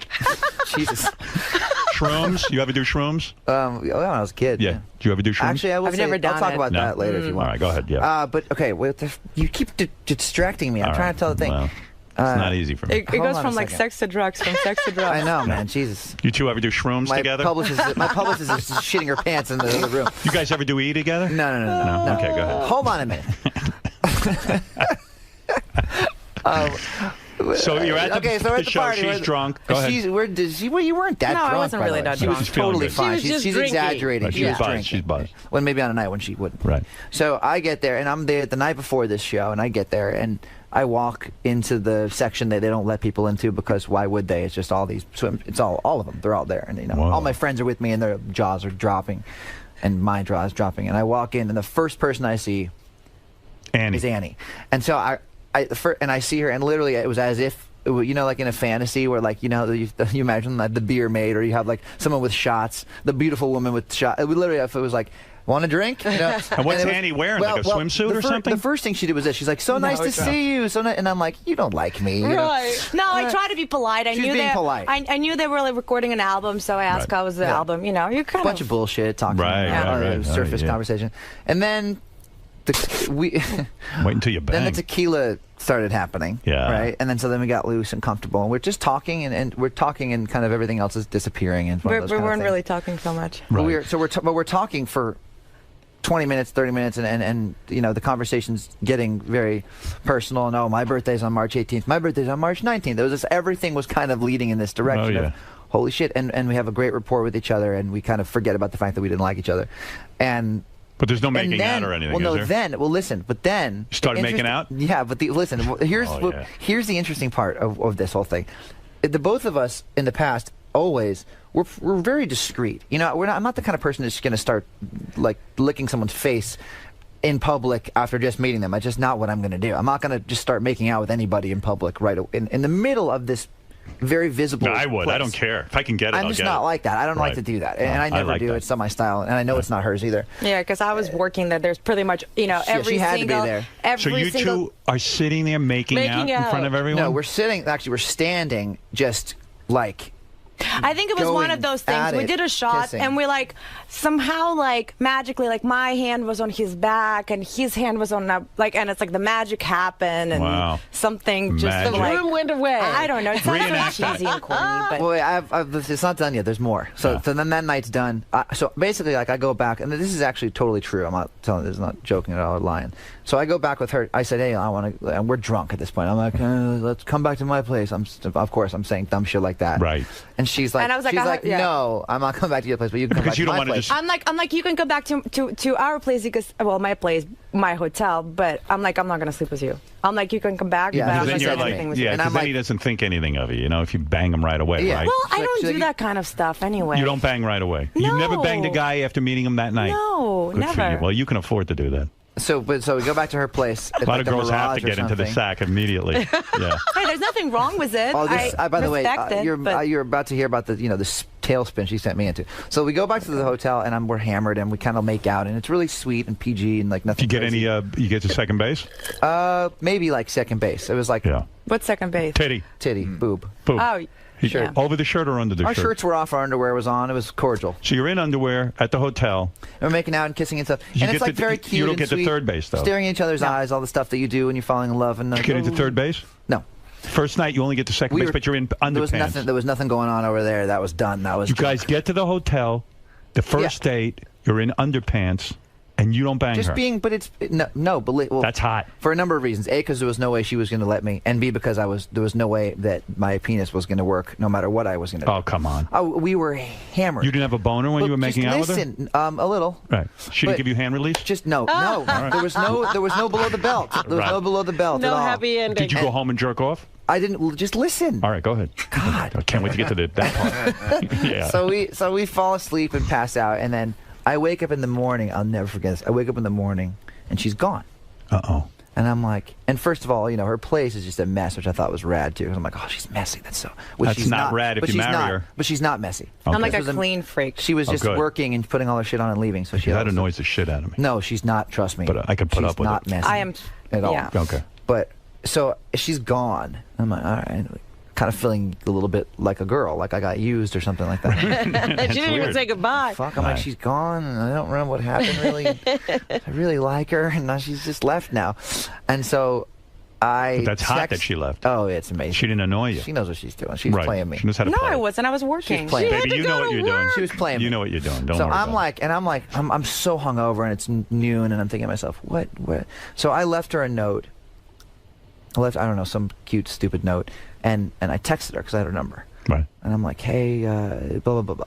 I don't know what I texted her back. Let's have lunch or something like that. Yeah. And she texted me back. She's like, I can't. Or no, she's like, yeah, come to here. I'm working and I'm with 10 people and come join. And I'm like, so then I kick in of like, I ain't gonna fucking do that. No Right. way. I'm going on a date with this girl. I'm not gonna go meet, be her 10 bitch of her friends. and show up at the thing. She wants to show you off, though. She was kind of just be like, she was all about territory at that point. You were well played. Well, I wasn't really playing, but it's like, it's always so awkward the next day. I was like, well, I was kind of like drunk. I kind of made out with this guy. I don't really know. And you were in your underpants and you slept in the hotel together. But like, it's like, I don't really know like if he's cool. I'm like, what underpants were you wearing? Were you wearing like a thong or just full panty? You probably wear a thong all the time. I right? like my favorite is I like the boy short, like the like the underwear. Very few girls can pull that off. That's she can. my favorite. Yeah. All right, so she's gone, and I'm like, great, this sucks. And it's noon, and I don't know where I am. I called a tour manager, and I was like, dude, where am I? He's like, get in a cab and come back to this hotel. So I leave, and I'm all disoriented, and I text her something. All right. I text her after. I'm like, I don't know, maybe I'll see you later. And I don't hear from her. And so then I go into the next 6 hours, and the party's that night, right? The show. And then the next 6 hours are just agonizing. I'm like, what the fuck didn't she text me back? Right. Like, wow, she's not into it. I'm like, I lose, And you don't lose often. And I'm freaking out. I'm like, oh man. So I'm lying in bed trying to take a nap, and I'll never forget this too. Unplug my phone in. And did you beat off at this point? Because ferociously, because you had a full load, right? I wouldn't call it that. I would say that I was just. Did you rip? How many tissues did you rip through? You use tissues? Of course. What do you use? No tissues. What do you use? Your sock? I can't do towels. You jerk off into a towel? Not into a towel. You clean up afterwards. But where does it go?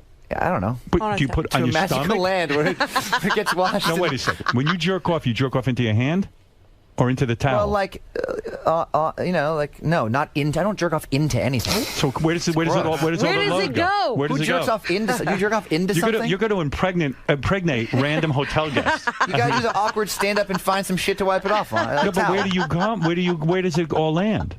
On the bed? In the area, in the general area. On you? Yeah, well, no, not on me. I don't come on myself. Well, where do you What is it, on the It's like in the area of my shit, like, Jesus Christ. Can you give me, you will not let me finish the story. You know what? Annie's going to break up with you. She thinks she knows. Annie, have you ever seen him jerk off? No. Of course I did. No, you didn't. No, not like to completion. Oh, no. Yeah, but you don't know that. Do you still masturbate, Adam? Do I still masturbate? Yeah. Fuck yeah. You do? Okay, right. Dude. Right. So, and she's never around, so just I explain your quite technique. a bit. Right, she's never around, so that's good that you do that because then you stay faithful. Of course, that's the. Then if you're a guy and you don't see your girlfriend every day or all the time, What's the longest separation? 2 weeks? I mean, 6 weeks. we don't 6 weeks. That was the worst. That was yeah. like the worst thing ever. But Right. yeah, and you need to force. Sometimes you need to be like, we have to not let 3 weeks go by. That's hard on a relationship. Sucks. Yeah, it does. I would say, as far as we're concerned, the only thing that is the continuous problem. I mean, we don't have problems. That's the only one, is that we never see each other. That's bad. That's bad. Well, it's sad. And She's off to Milan right now. I know, she's leaving. Matt to go check into a friggin' hotel. Any almost breakups yet? Have you guys almost broken up? You know, we got close once. But Really? We're fine now. What was the problem? They talked a bunch of shit in the press about it, but it wasn't true. What? Just distance. It sucks. You almost broke up? Just because we were apart a lot. No, we didn't really break up, but you know, you kind of. You cheated? No. Adam? No. What? Did you cheat? No. No, it's not about cheating. I mean, we don't give each other reason for that. But you know what? Because our relationship is so non-traditional, and you know, you have to kind of figure out is what we can give each other is enough.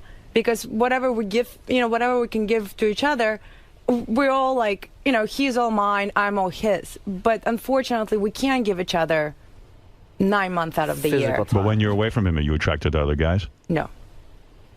You can say that if you are. No. I mean, I would. I don't care. Men are attracted to other women.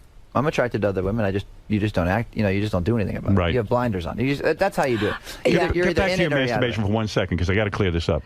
You come on your junk and then you wipe down with a towel. For Christ's sake. I just want to be clear on that. You make it so dramatic, like then you wipe down Well, with why a not towel. do what I do? I have a tissue, and then everything goes But the in there. tissue's like shit. Like the tissue breaks off, and it's on your dick. Well, you It's put 3 tissues together. No, You gross. blow into there. It's very bad for the environment. I did it, and I flush it away, and then all the evidence is gone. No, see, I don't give want a shit about towel. evidence. You I'm don't? like, You're leaving this stuff all over hotels. I don't care. Oh my God, Annie, don't you think that's gross? That's the beauty of a hotel. You leave, you're gone. Don't you think it's wrong to come into a towel and then leave it for the It's no chambermaid different to than touch? being sweaty on a towel. It's just a different type of fluid. Yeah, it's true. I think no, Annie, you don't approve of that. The towel is standing in the corner. That's not The right. towel is fucking, it So, stands all right, up. get back to your story. So then she doesn't text you back. You don't hear from her, and you're like, oh, man, I lost this beautiful girl. Okay, so then I'm just like, it sends me into a total, like... You're obsessed. I'm like, damn it. So the show's that night, and I'm like, whatever. And I start being all macho about it. I'm like, well, she's just crazy. In my mind. I'm not saying this out loud. Who needs her? I'm like, oh, yeah, well, I'll see you later. I'll get lots of other girls. So I come to the show, and I'm feeling pretty bad about myself, and I show up, and then we're doing the show, so we have to do the red carpet thing, and we go on the thing, and she's like, I'll never forget this, because there's an escalator that goes right after the carpet, right up the thing, and she was right before me.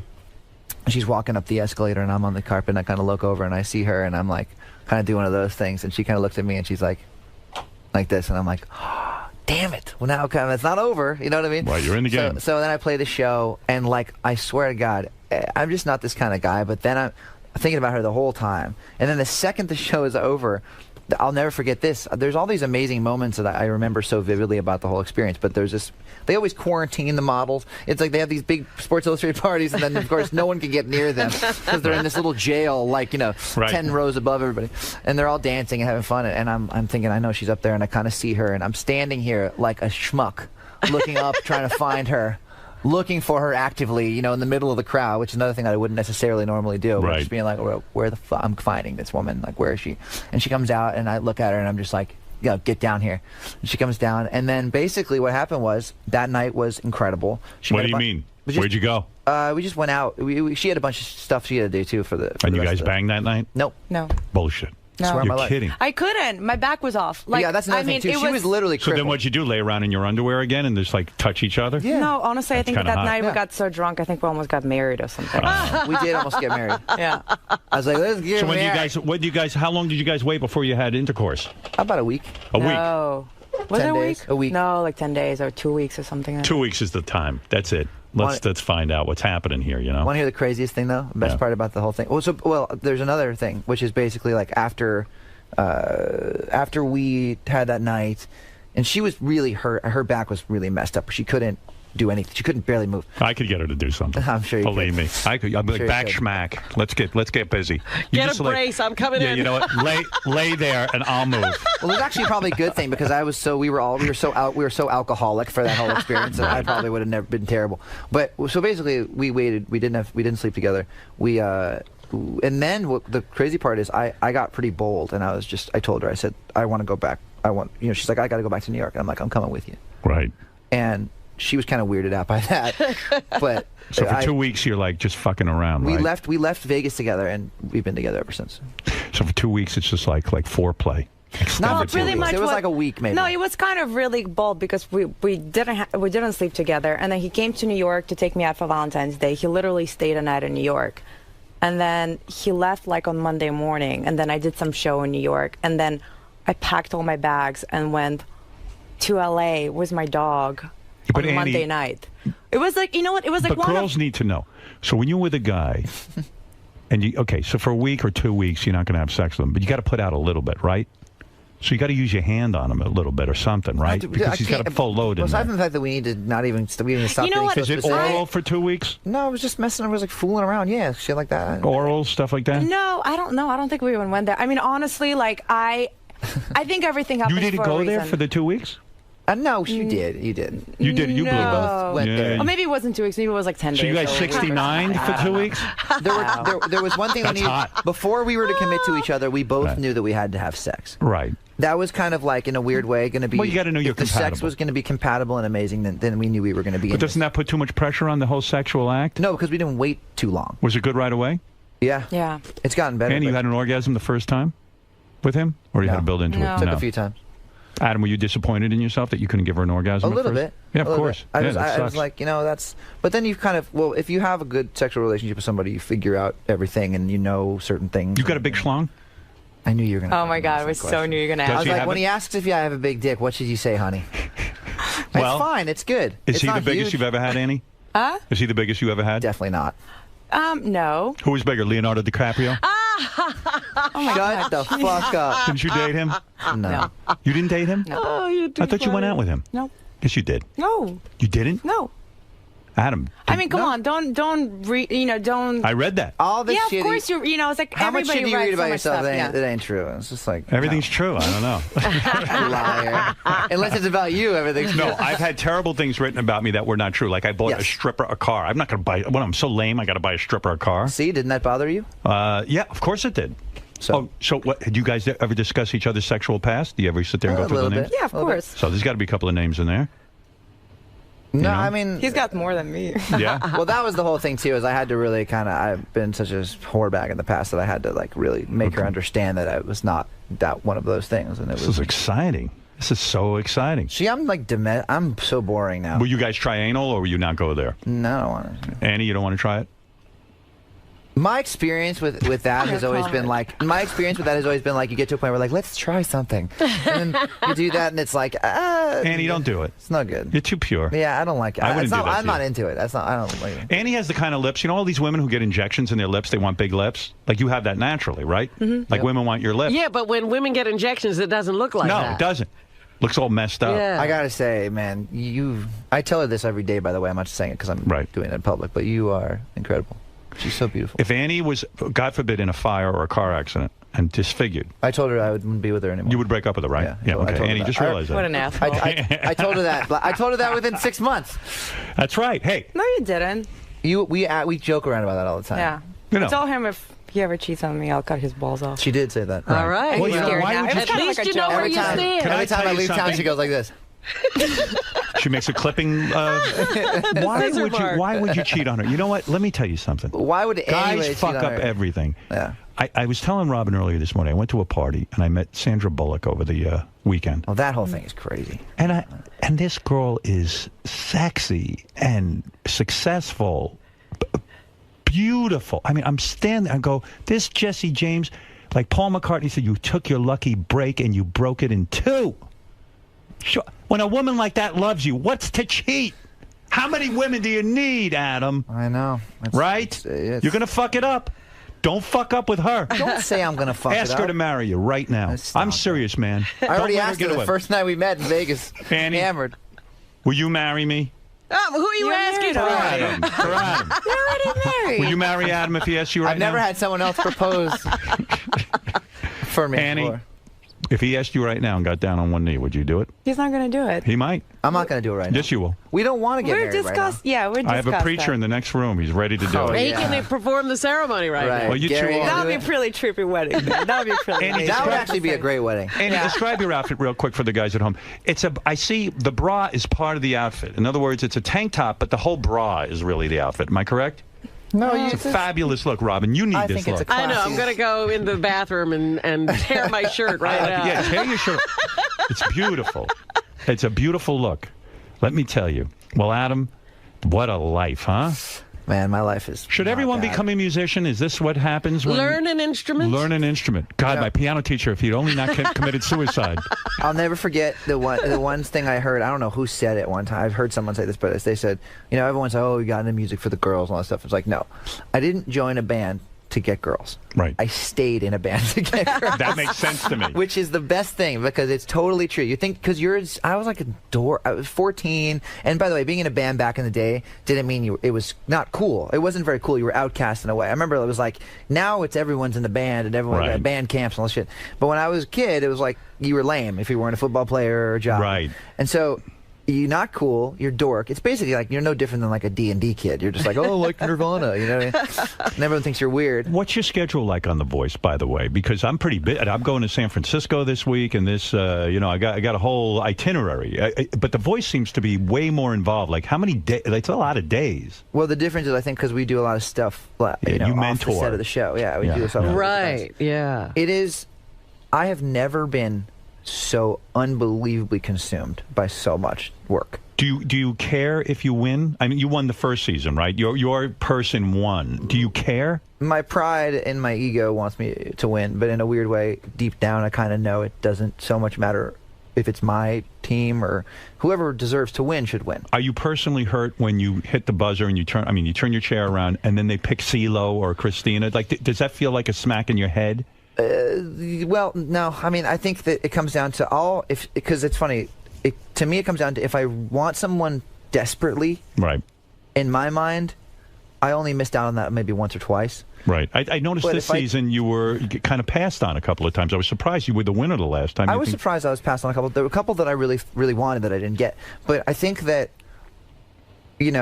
everybody else got hip to the whole thing. It was almost kind of like last year.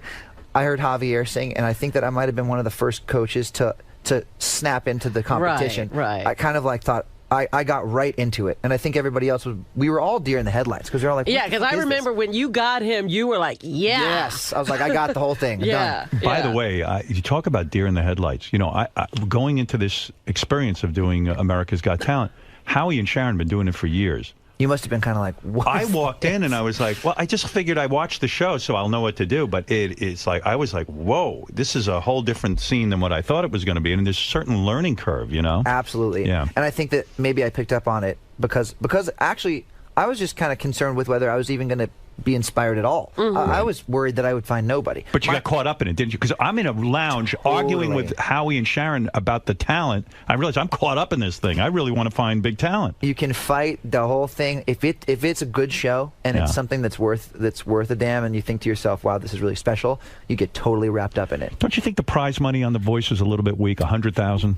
I actually like that because what bums me out, and I don't like the.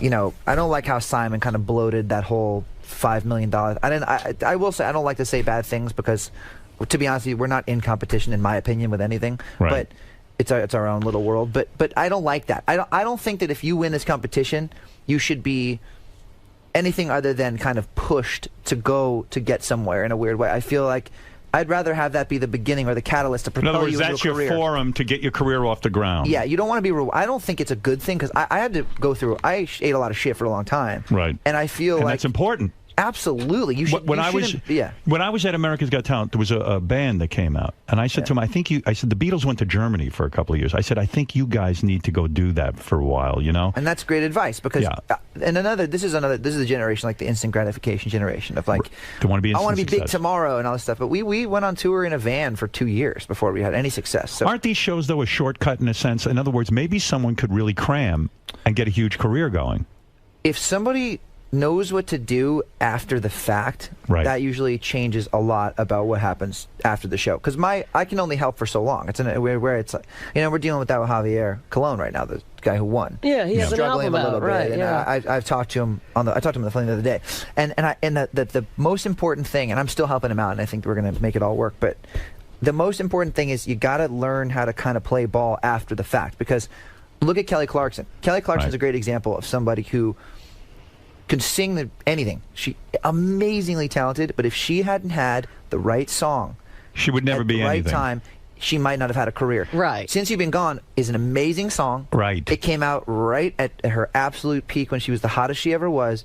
All eyes were on her, and that is a monster song. Of course, if you don't have that to happen at that time, it's really hard to kind of keep people's interest. Right. The guy who won The Voice, I mean, he's a great singer, but he's got to have a song. There's a very big difference between what makes someone the winner of a singing competition and or an artist. Were you that's gonna annoyed have a with long career. Randy Jackson? He came out and said, he got a little competitive. He said American Idol or Hitmakers, The Voice, he was knocking you guys. He said The Voice is for people who have been passed over already, and it's giving them a second chance. So, Yeah, so and that pisses you off. I thought it was a silly thing for him to say, considering where Randy Jackson came from. Because Randy Jackson, second chance, was American Idol. Right. Randy Jackson, I don't care what he says about this, and I love him. I love that guy. He's great. Right.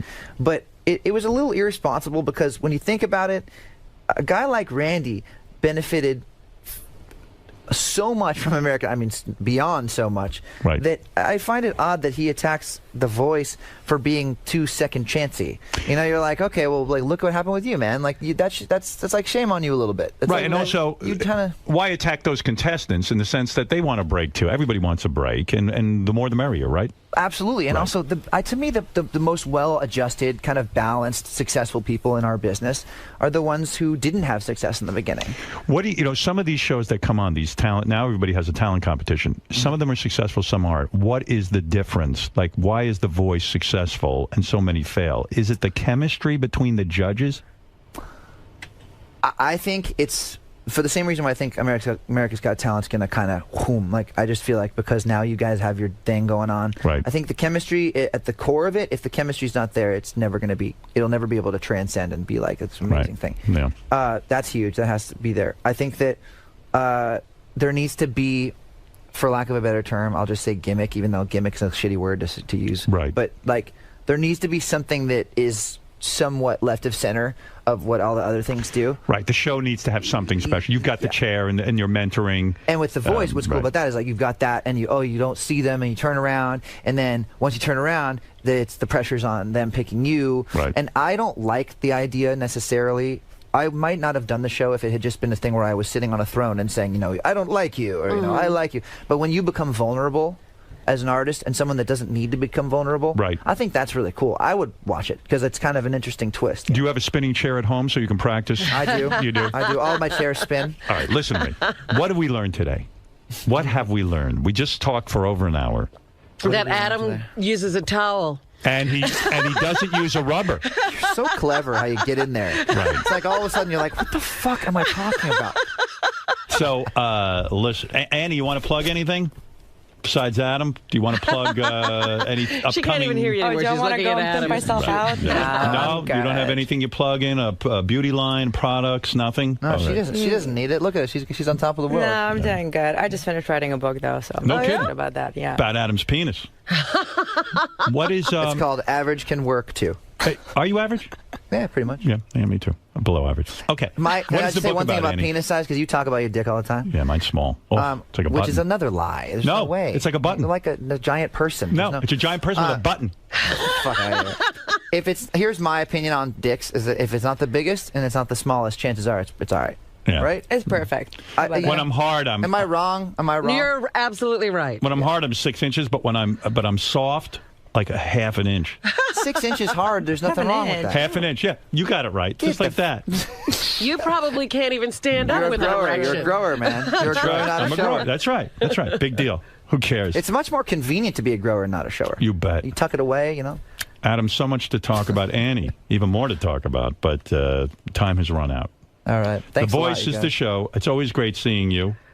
I'm very happy for your success, by the way. Thank you, sir. I like the show you're on. I like the choices you're making. I see what's happening. You're all in the NBC family? We're all in the NBC family. We were I kept talking thinking about private you. parts when I thought about you joining up. I was like, WNBC. Oh, yeah, it's weird. I'm at a party. We had a judges' dinner the night before we started shooting America's Got Talent. Yeah. And they're like, Howard, welcome to the NBC family. We're so happy to have you. I said, listen, guys, I've been with the NBC family.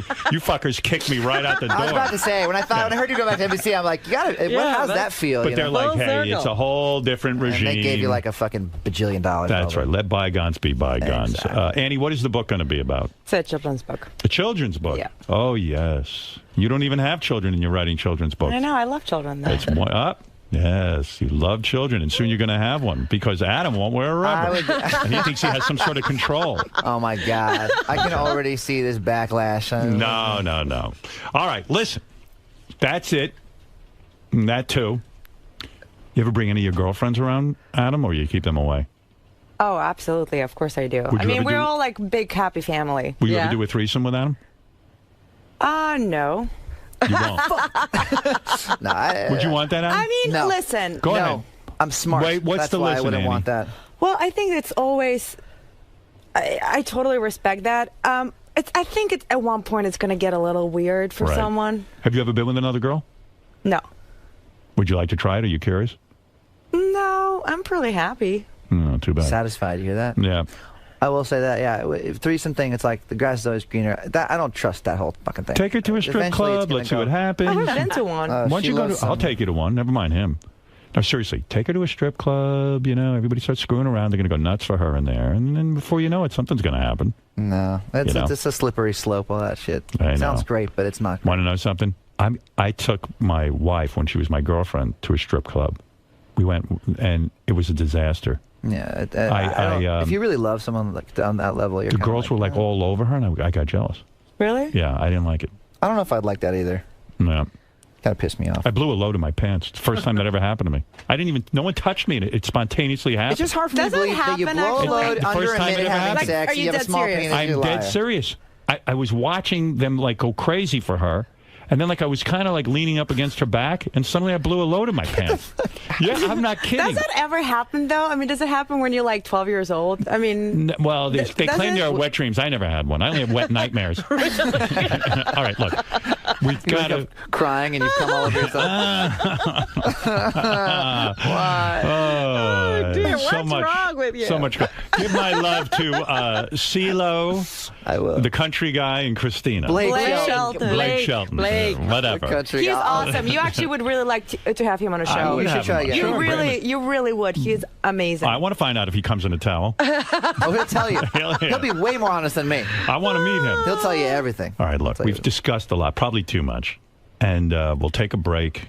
Let you guys out of here. Go do your thing. You know what I'm saying? I can't wait to go out. Yeah, Adam Levine comes in towel. Yeah, it's a headline. We'll be back right after these words. Thank you, you guys. Thank you. Such a pleasure. Thank you. Wonderful. Bye, guys. Pleasure meeting you. Bye, Ron. Adam, Annie, that was a marathon. Shit. I mean, your longest interview to date, I'd have to. That was good one. Yeah, my pleasure, man. I love it. So is everyone okay? Annie, may I talk to you for a second? Sure. So Adam attempted to sort of warn you about what to expect. Were you adequately prepared for, Howard's line of questioning? And I mean, I've listened to Howard. I mean,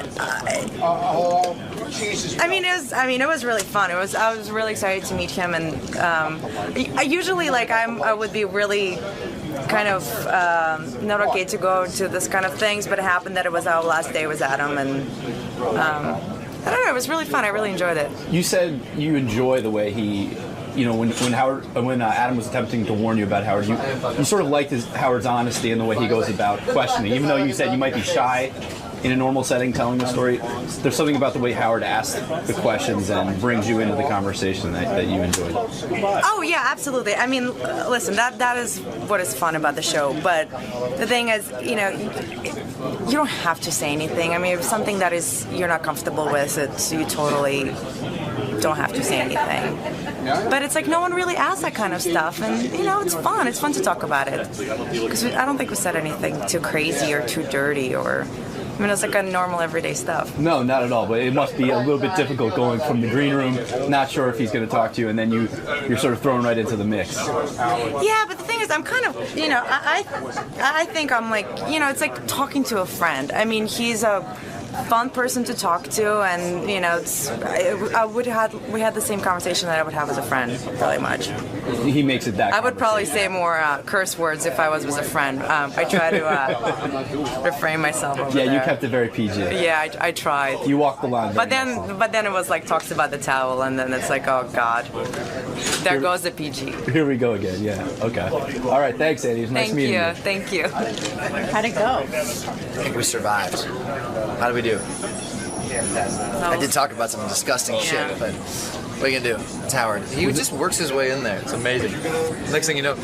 But he's so smart about it because he talks about something so PG, and then he goes into like total. He's pretty good, but then He's all of a sudden really you're just good, talking and you're like, about oh. shit you never thought you'd talk about. And you're so careful with everybody else. You're like, you think that you're fine, and then all of a sudden you're talking about gross shit. Well, it's fine. But Adam, you're a big fan. You know that by giving a little bit of being open and honest with him, it leads to a better overall interview. It makes it easier actually on you. Yeah, he pushed harder this time than he usually did. I think like we were performing and stuff last time. He was a little more, we weren't as close and physically we weren't talking. He got there. He got what he wanted. We gave him everything. Well, you attempted to tell one story about how I couldn't even tell a story about how we met. But it was great. It was it was good radio, as they say, right? Absolutely. Yeah, it was fun. All right, guys. Thanks a lot, man. Thank you. You'll get a raise now. Wait, baby. And good morning, back live from Los Angeles. Your judge, Howard Stern. Good morning. Yeah.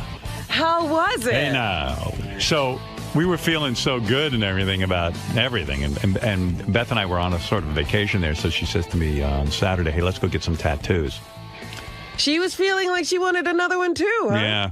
Well, we've both been talking about, we love our dog so much, Bianca, that she's 10 now. She's getting old and she has arthritis. And, we've been very sentimental about her. Did you take her? Or you leave her home? No, we left her home. And so she could not handle it. Oh. And so, I mean, she's okay. She's just old. And we missed her. And we said, you know what, let's go put her name. We want her name. We love her so much we want her names on us. Uh-huh. So all of a sudden I realized we're just going to... So she goes, let's go to L.A. Inc. because that's the one on TV. I go, just because it's on TV... Doesn't mean it's good. Sometimes that can mean it's shitty, right. Because who knows? We don't know just because it's on TV. So it dawns on me, we're just going to go to some tattoo place. We don't know anybody. So I quickly got on the line to Mark. I wrote an email to Mark McGrath because he's got tons of tats. Uh-huh. And Bob Harper, the trainer from... from Biggest Loser. Biggest Loser. You're all over this NBC family, aren't you? Yeah. I figured, like everybody's talking to each other? Yeah. I go, hey. So but meanwhile, none of them get back to me right away. So Beth works on some TV show now. It's called, it's on home, what's it called? HGTV? HGTV. Mom Caves? Mom Caves. Mm-hmm. And our co-host, he's not the co-host, he's the contractor who builds the Mom Cave. Okay. He's some real good-looking dude. Of course. They always have a good-looking carpenter. And Beth goes, oh, he's got tons of great tats. Let's get in touch with him. He'll tell us because he got his tats in L.A. So I'm like, what the fuck is going on? What's going on the right, Mom Caves, huh? Mom Caves. I better go to a taping of that. Right. Yeah, go there. See what he's doing. I keep hearing about this guy and how good-looking he is. Uh-huh. So... Anyway, so... He had the recommendation? He had the recommendation. Where'd you go? Ronnie, what's the name of the place we went to? Because, another person who has a good tattoo artist is David Arquette. I can't believe you didn't call him. I didn't call him, but then McGrath got back to me and so did Bob Harper, but it was already too late. We were at the tattoo joint. Yeah. Everybody had a different recommendation. This guy Connor did our tattoos. He owns the place. And we go in. You got to hear this. This is so crazy. This is why Twitter is dangerous. We're in L.A., we're getting tattooed. Ronnie goes over with us. And Ronnie's nuts. Ronnie just sees a picture on the wall. And says, put it on me? He goes, put that one on me. I mean, it's this. But meanwhile, it was beautiful. Fun of me now. No, you thought it was you thought it was nice. I'm saying it's just, but you're wild like that. Like I could never make that decision that quickly. The tattoo guy artist, okay, was Timeless Tattoo. Timeless Tattoo. The guy's name was Connor. West Hollywood. Right. Okay. Yeah. And Connor and Tawny. Yeah. The guy who did mine.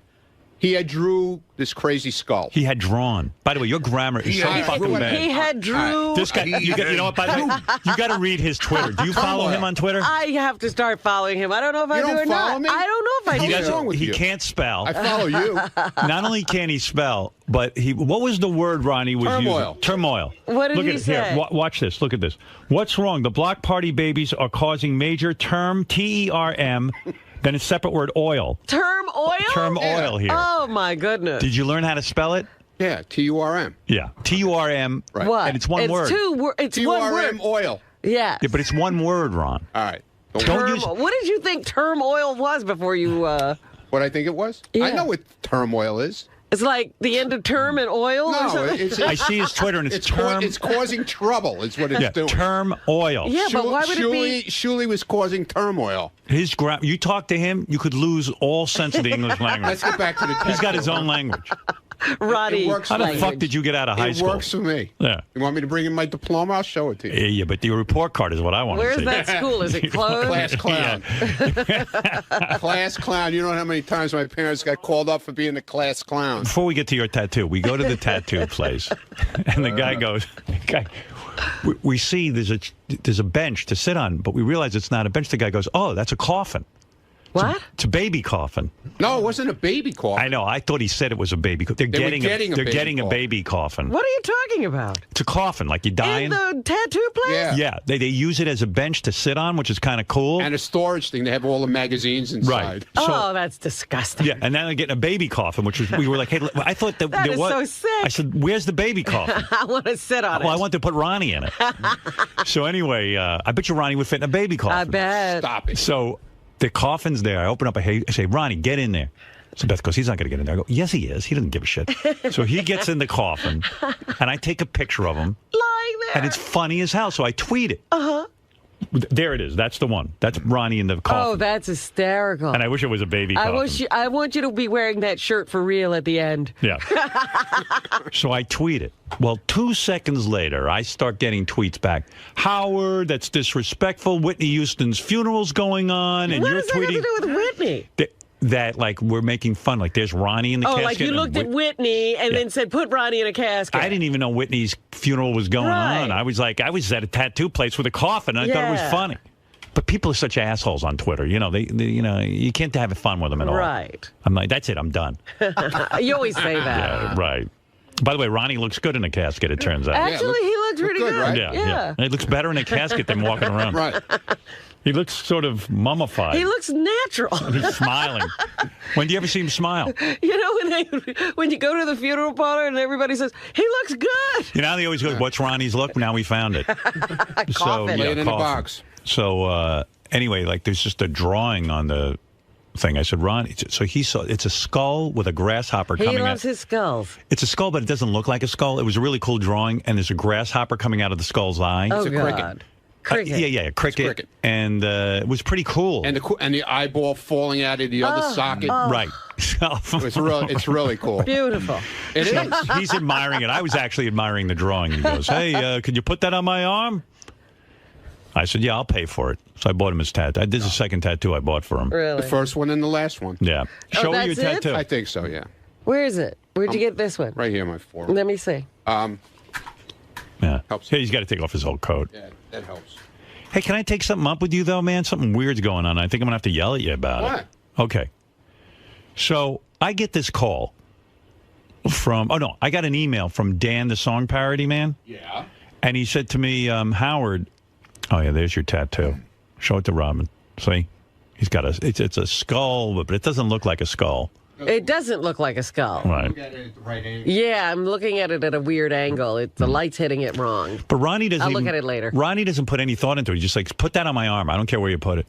Because right now it looks like a blue blob. Yeah. Yeah, but the guy drew it. Yes. And he had it it was in a picture frame. Yes. It wasn't like something they had in the magazine. Right. and he never did it before. He's never put it on anybody. There might have been a it's reason like a for that. Well, So anyway. I thought it was cool. I thought it was cool. It was different. So here's something I got to take up with you real quick. What? So Dan the Song Parody Man writes me an email. Right. And he says, hey, Howard, Beecher's Madhouse got a phone call saying that you're coming in tonight. Howard Stern is coming in. And No. See, let me finish. Wait a minute. Let him tell Let me finish. I'll tell you us what I heard. he got. Go ahead. Beecher's Madhouse said they got a call that Howard wants to come in tonight with a group of people. And Dan just wanted me to confirm that it was me, that it wasn't a hoax. Right. So I wrote him back. I said, it's a hoax. It's not me. I'm not coming in. Someone's using my name. So this is the story I got. Okay.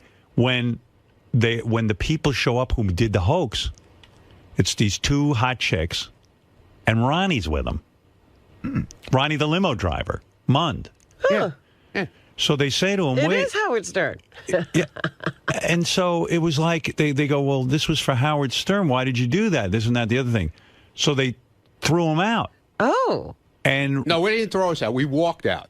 You walked out? We walked out. Well, why do you... It wasn't in your name. That was the whole thing. They were contacted. Howard Stern was mentioned. Here's what it was. How was Howard Stern mentioned? Dan wrote me an email. Let me tell you what happened. All right, go ahead. Okay?